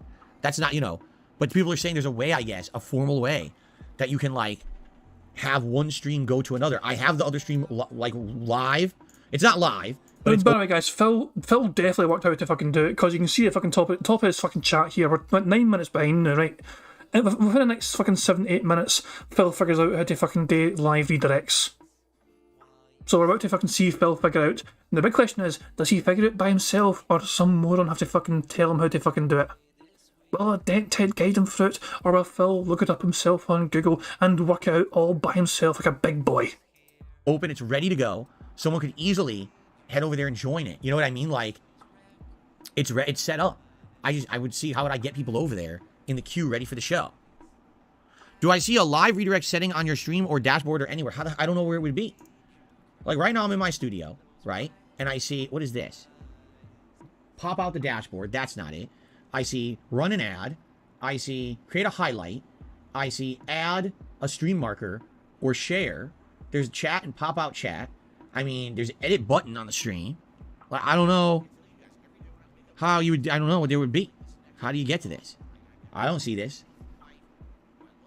You think it's in the edit settings? So here's edit. Okay, let's see. Okay, here, level 1 podcast, playlist, tags, recording, recording date location, license and distribution, disable the comments, hide. This is painful as fuck. You guys want to see how it is? You know how you do it? You want to see how I do it? I'll show you guys how I do it, okay? Give me a second here, I'll show you how I do it. In fact, I might try and live redirect somebody from this fucking bingo once I'm done, because there's other detractors live right now. The Decepticon is fucking streaming right now. 69 people are watching right now. What a number. And yeah, how about I set up a live redirect? If he lets me, of course. Not every channel can allow a live redirect. His channel might not let me. And if that's the case, I'm going to annoy him to fucking let me fucking do it. But yeah, let me see. So, here's the thing, okay? I'll show you guys now. So, here is my content channel thing. Hold on, full screen. Very, very simple to do. So, you're on live. You go to your videos tab, then you got your live tab, you got post, playlist, and podcast. There's a brand new section for fucking podcasts. Phil is not aware of this yet. It got announced like the other day, I think, at least from me. There's a whole new section on your channel content page specifically for podcasts only. Interested to see if Phil does anything with that. Who knows? So, I go to the details tab. I go to customization. I go to redirect. The Detractor Beam's going to be live soon. Who Decepticon? I didn't even know. Search him. The Decepticon. It's not going to let me. Nah, his channel is not set up. Redirect privileges needed. Ask a Decepticon to add you to their live redirect. So I cannot live direct people to the Decepticon's live stream. But I could live direct people to the Detractor Beam House Hunting Special. With that being said, live at 1 again. I can live redirect people there for a show that does not begin for another 4 hours.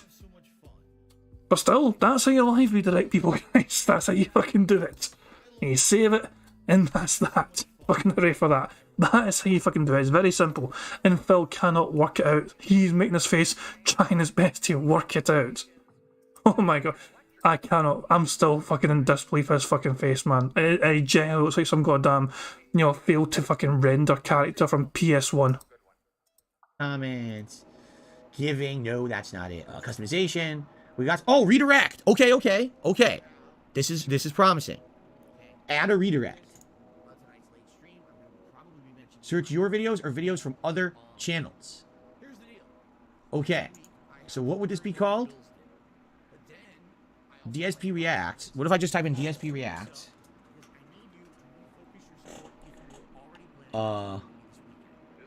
That's it.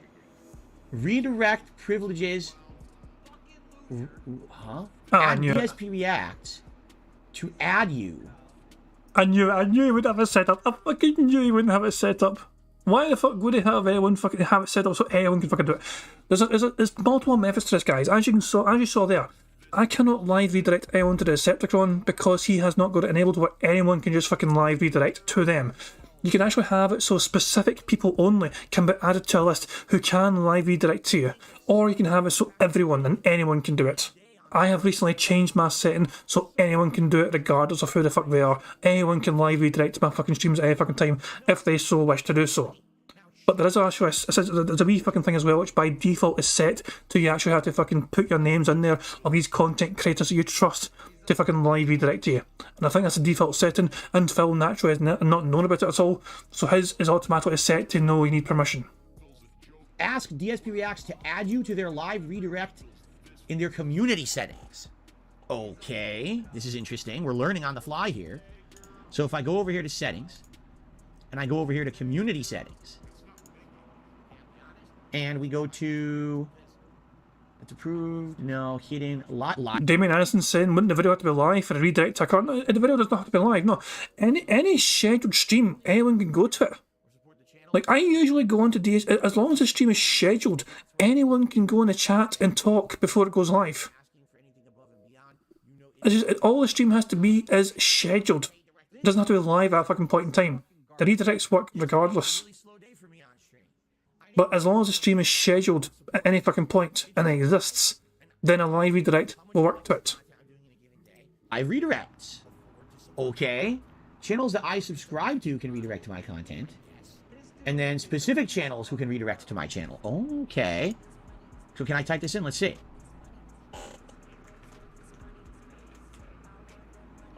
Okay, there it is. Save. I hit save. Okay. I come back over here. So let me back out and try doing this again. Add. Over here.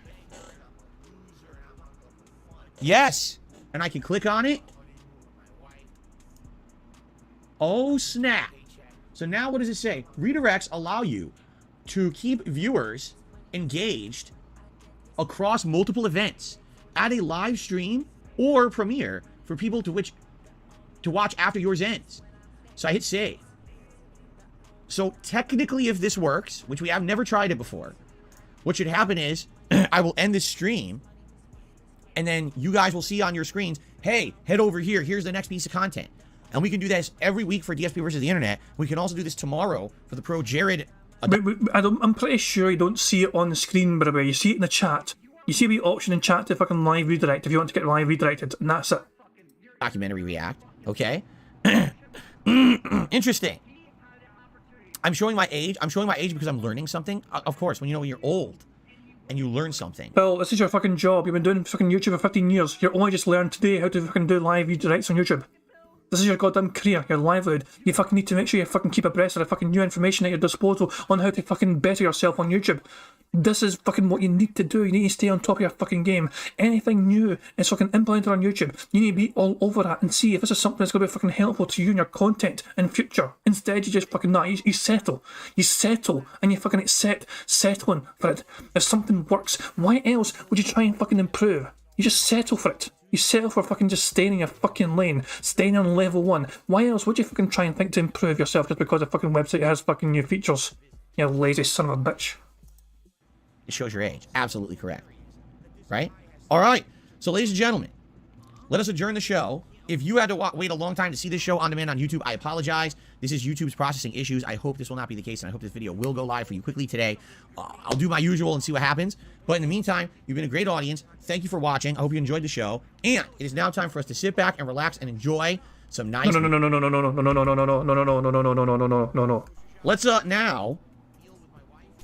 let's get set up here, and what I will do, we're going to see if this works. The thing is, I can't start that stream right away because I have to make some adjustments. First of all, I have to pee. So I'm going to pee before we even get that stream live. But what I need to do is set it up so now the correct pop-ups will be working on the stream. And I have to set the new streaming link for OBS so it's broadcasting to the right place. Okay? So there's a few setup things I have to do, and I have to use the restroom before we begin.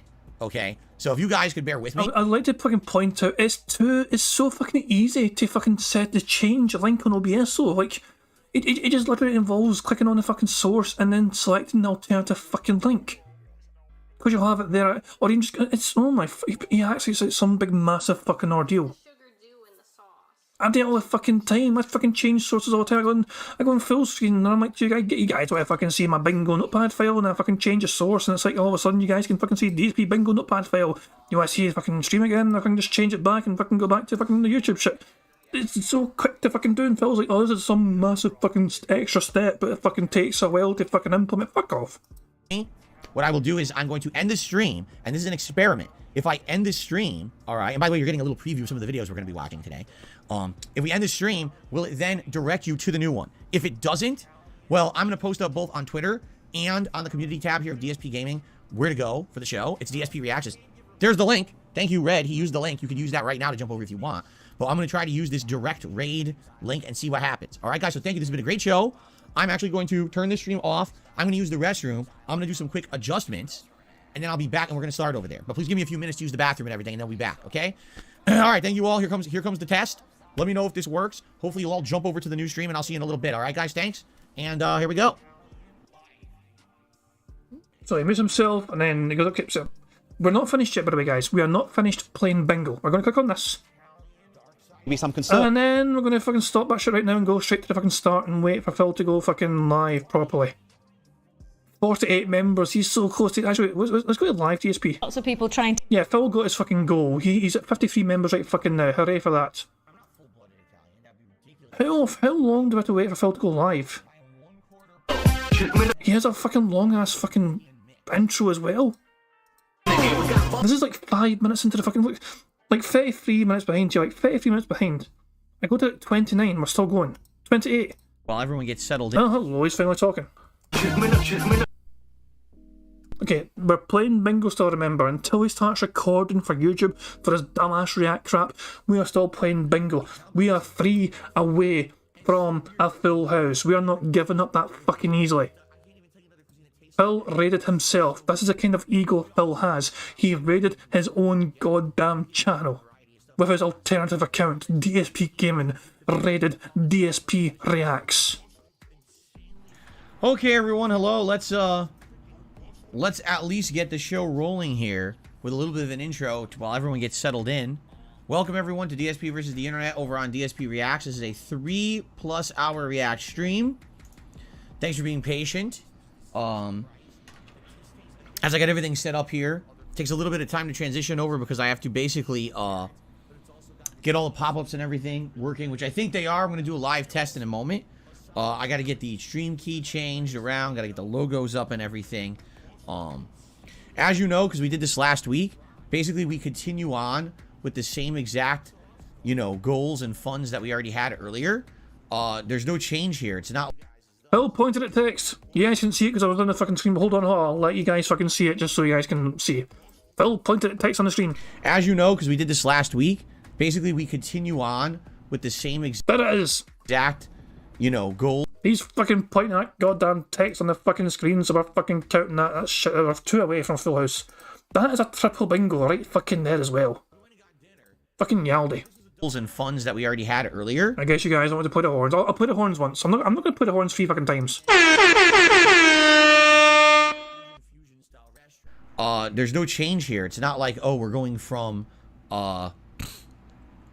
you raise some tips over on the podcast, but not resets. We just continue on with that, which is why we're already starting today with the Gunner glasses. Okay.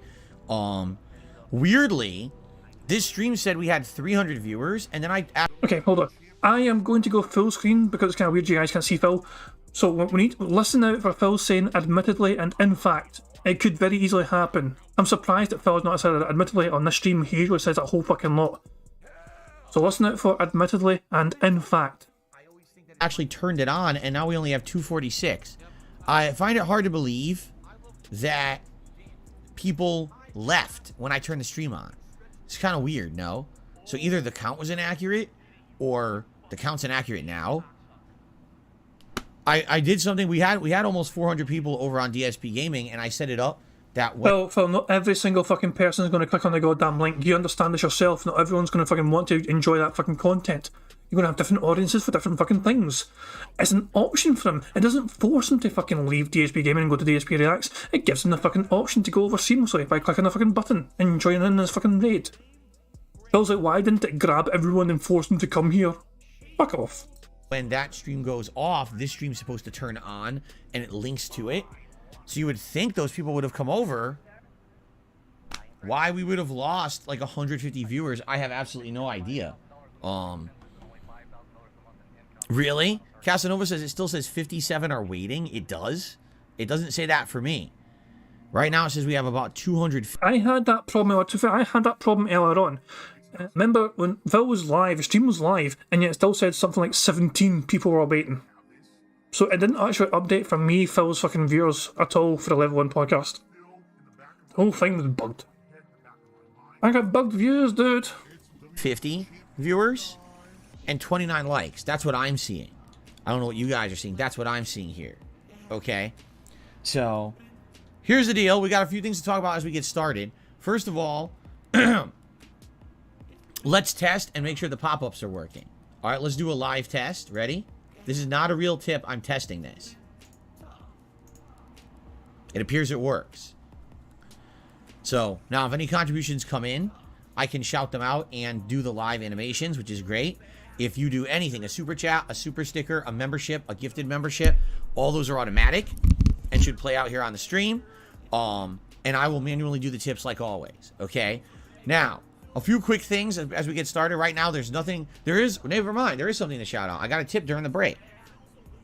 I had a $1.25 tip from Mr. Puffy Nipples. He says, I should have clarified. You mentioned a chia pet earlier. I don't know what you're talking about, but thanks for the tip. I don't know what he means. Anyway. So here's the deal. I'm going to do a little bit of an intro just for you guys so you know what's going on. But then I'm going to record. And when I record, I'm going to do a very brief intro for the on-demand YouTube viewers who are watching this after the fact. So they know the deal. And then we're going to go from there. Okay? So we're about to start the show. This will be 3 hours of reacting to the submissions from the members. If you are not a channel member yet to DSP Reacts, I would strongly urge you to become one. If you're not a subscriber yet, you can't even talk in the chat. So I don't know why you'd even be here if you're not subbed yet. You got to sub to the channel, so at least you know what's going on here every day, and you can actually talk in the chat. Now, I don't upload a ton of videos to this channel. At most, maybe 2 videos a day, if that, okay? The goal here is to kind of have daily React content for all of you every day.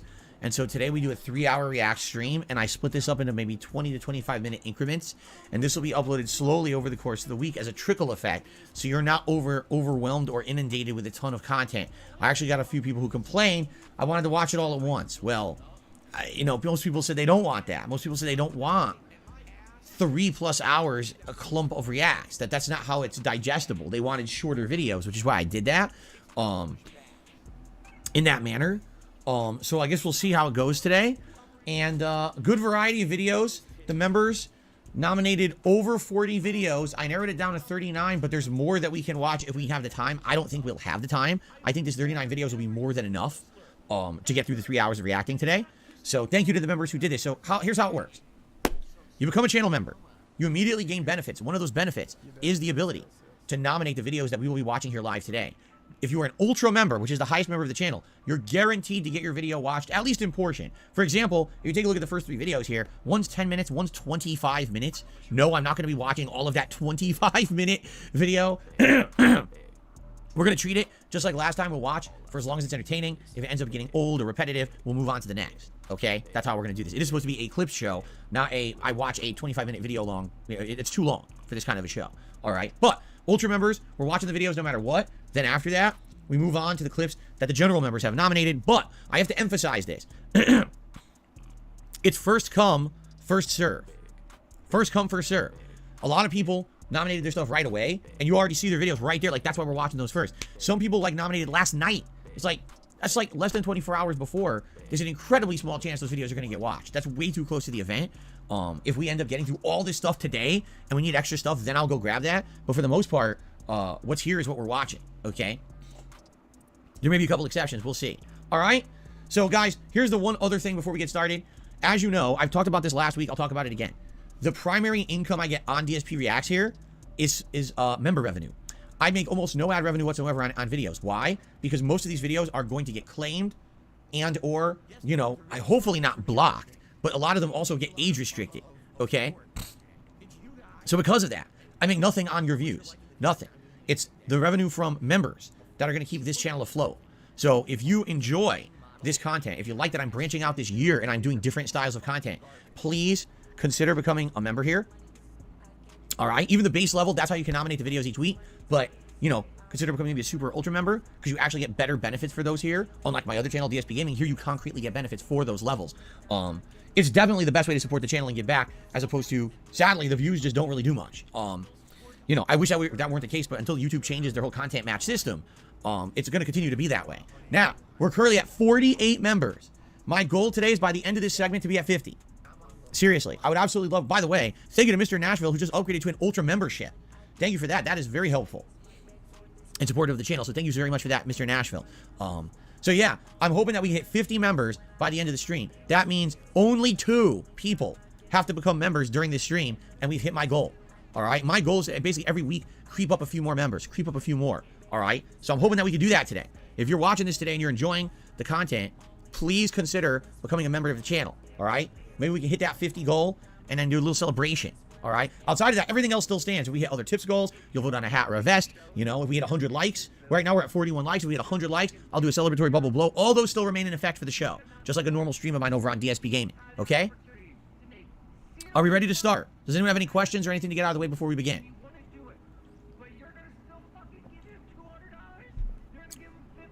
Anything. Or shall we begin here? By the way, we just gained like 100 viewers, which is great. SMR Tat 2086 just dropped a 5-member bomb on the channel. Congratulations to whoever just gets these memberships. We got Eddie Spaghetti, Cause Like a Seagull, Middle-Aged Gamer, Ultrasonic Assquake, and Tommy. Each just received a gifted membership. So because of that, all right. Mango, I don't know what you're talking about. But anyway, 5 gifted memberships. So that means we did hit our goal. My goal was 50. We just hit 53. So thank you, SMR Tad. By the way, if you just got a gifted membership, be sure to thank SMR Tad. And if you got a gifted membership, remember, you will be able to nominate videos for next week's DSP versus the Internet. Pretty cool, huh? And I will let you know. Keep your eyes peeled on the community tab on this channel for when those threads will go live within the next day or so. Okay? Pretty sweet. Yes, if you want to get a gifted membership on this channel, type !gift, and you can enable gifted memberships through that link. All right? That's the best way to go about it. Fair enough? Okay. So Mangle Jewel Pods Baxter did a super chat that I don't understand. Listen to this. I'm done with the BS. 12 months of a paid membership. I can't talk in the chat on these streams. Love you, Phil. This is a bridge too far. Why can't you talk? All you gotta do is subscribe to the channel, just like over on DSP Gaming. It's the same premise. It's sub only, so that way we stop bots. Like, what don't you understand, Mango Jewel Pods? It doesn't even make sense what you're saying. Why are you upset? It's exactly the same settings as DSP Gaming. Or else we'd have bots coming in here spamming non-stop. So, it sounds like you've upset yourself. I don't know what else to say. Anyway, thanks for the super chat. I appreciate that very much. I'm going to put you on the leaderboard, even though I have no idea what you're complaining about. Okay. A bridge too far. He jumped off the bridge to Terabithia. Okay. Ladies and gentlemen, are we ready to begin? I'm just going to do a brief intro for the YouTube on-demand viewers. Okay. He's probably drunk. I mean, he could be. It's true. Are we ready to start? Thank you so much, SMR Tad. Hitting that already, the 50 members is excellent. Like I said, every week I want to try to creep a little bit higher. That's excellent. Thank you. And again, best way, guys, if you want to support this channel, become a member. I mean, you could also do super chats and tips. That's great for the live stream. But overall, the memberships are the thing that are going to keep this channel afloat. Okay? Aliboz sitting here and spamming this channel is not the way to get anything to happen on DSP Gaming, because if you keep spamming, I'm just going to ban you here too. Okay. Are we ready? Let's get started. DMC 86X did a super chat saying, have I ever been in a fight? Yes. Yes. 86X? 86X. But this is not the place for that story. This is the time for me to react to content. All right? All right, let's do it. Let's get started. Here we go. By the way, there's audio, right? Oh, shit, there's no audio. Oh, no. Hold on. Wait, did that... Okay, there is audio. It just plays no audio in the app. That's weird. The app doesn't play audio when you move around. All right, there's audio. Good. All right, ready, guys? Here we go. Hello, Phil is now recording for YouTube, and that is going to be the end of Bingo. Also, I don't know why, but Phil, I don't know why that animation didn't play. Barrettville sent a super chat. I'm going to replay his older animation, just because the newer one didn't filter through yet, because Stream Elements bot seems to have fucking fell asleep. So I'm going to put the old one for you. I hit refresh to play it, and nothing happened. I think Stream Elements is a bit broken. Play, you bastard. I'm smashing the fucking refresh button trying to play the animation and nothing's happening. Reload the overlays, goddammit. I think it's not going to fucking want to play, I'm sorry. Barwells, thank you very much for super chat. I'm sorry the animation's not even play. I can't even make it manually play. But Bartwell said, "You chose this form of content. Deal with the consequences." And he fucking typed it how that sounds. Consequences. Yeah, yeah. Pretty much. Yeah. Phil fucking just fucking making sure to blame anyone has a complaint about the fucking channel and how it's run can run or whatever. You know, I know it's the audience that to blame. It's never Phil. It's never going to be Phil Bonnell to fucking blame for that shit. But yeah, I'm sorry that animation won't play. I'm spamming the refresh button, nothing won't happen, so I don't understand what's going on with that. I guess Stream Elements bot or Stream Elements in general is a bit busted. I don't fucking have a clue. But yeah, we're 2 away from a full house, sadly. No free spaces. Phil did not say admittedly, or in fact, and as you guys know as well, Phil is now fucking playing his fucking react shits and he's fucking doing his fucking fake ass reactions to that. But yeah, I owe Barrett Wells an animation. We'll remember that for Sunday. This is a thumbnail. This has got to be a thumbnail for Sunday. This is ridiculous. I cannot believe this is, this is golden. Anyway, I'm glad that things up there, guys. I do hope you all enjoy yourselves tomorrow. I do hope you all, I'm not going to be here for Phil's antics tomorrow, but other detractors will be live streaming, of course. I believe the Detractor Beam, for example, will be on. I think Ravens Dolphin did it last Saturday as well. I'm not sure if he's got plans to do it this Saturday. But yeah, guys, look around, make sure you support your other fellow detractors, check in on them. Even if they're only a live stream, just pop in and have a quick say hi if you want, just say hi and give a wee quick like and just make sure they're doing alright, you know what I mean? Show some support and all that shit for keep these guys going. You know what I mean? Because we'll appreciate a wee bit of support now again, a wee bit of engagement, a wee bit of fucking, viewership, just coming along, say hi, even if you only got 5 minutes. So yeah, whoever you check out tomorrow for some DSP antics, make sure you show them some love. But I'm going to wrap things up there, guys. Thank you very much for joining me some DSP Bingo. Sadly, it wasn't back-to-back full houses, but we were damn close, 2 away from another full house. So I'm going to end things, so I always end things by playing notorious PNG contributions made by the excellently talented Pixar Animations. So, yeah, thank you very much for joining me some DSP Bingo. Thanks for keeping me right in the card. Thank you for all the contributions as well. And I don't know why the bot, Stream Elements bot, Stream Elements bot seemed to break. I don't know why, but yeah, it is what it is because nothing's filtering through. I can't even fucking replay animations. I can't even reload the overlays. I'm trying to reload the overlays and it's not fucking happening, so I got no idea what the fuck happened there. But yeah, I'll try. Hopefully it'll be fixed for a fucking Sunday. And I owe Barrett Wells an animation. Don't let me forget. But guys, thank you very much for joining me. I do appreciate it. Enjoy the rest of your Friday. Enjoy the rest of your Saturday as well. The Saturdays to come for a lot of you guys. Enjoy that stream. Whatever stream you end up on, enjoy whatever antics you get up to. And I'll be back for some more robust bingo content on the Sunday. But until then, have a good one, guys, and I'll catch you all later. Peace out. On September 14th, a pre-authorized payment of $16.51 from PayPal.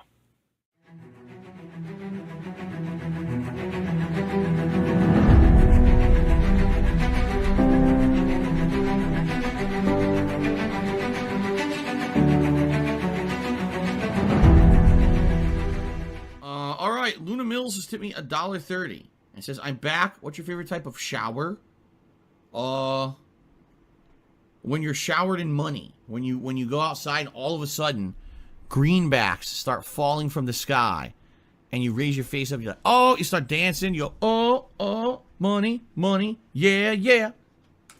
All right, I don't know what the hell you're talking about, but thank you for the first tip of the day.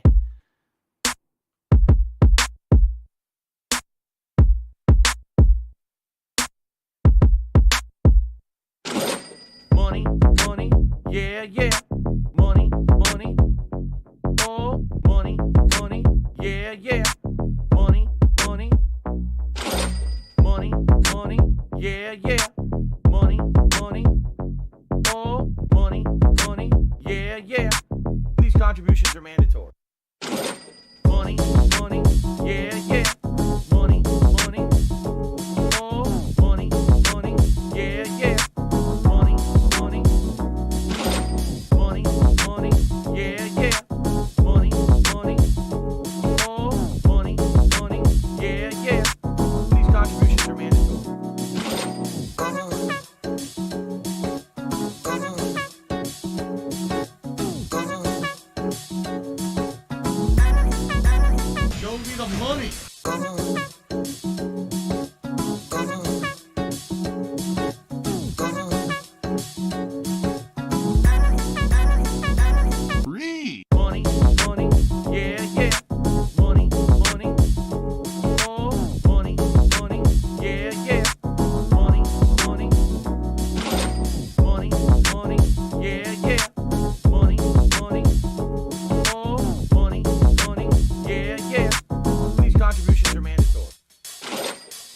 and it's gone, just gone like that in an instant, fucking gone.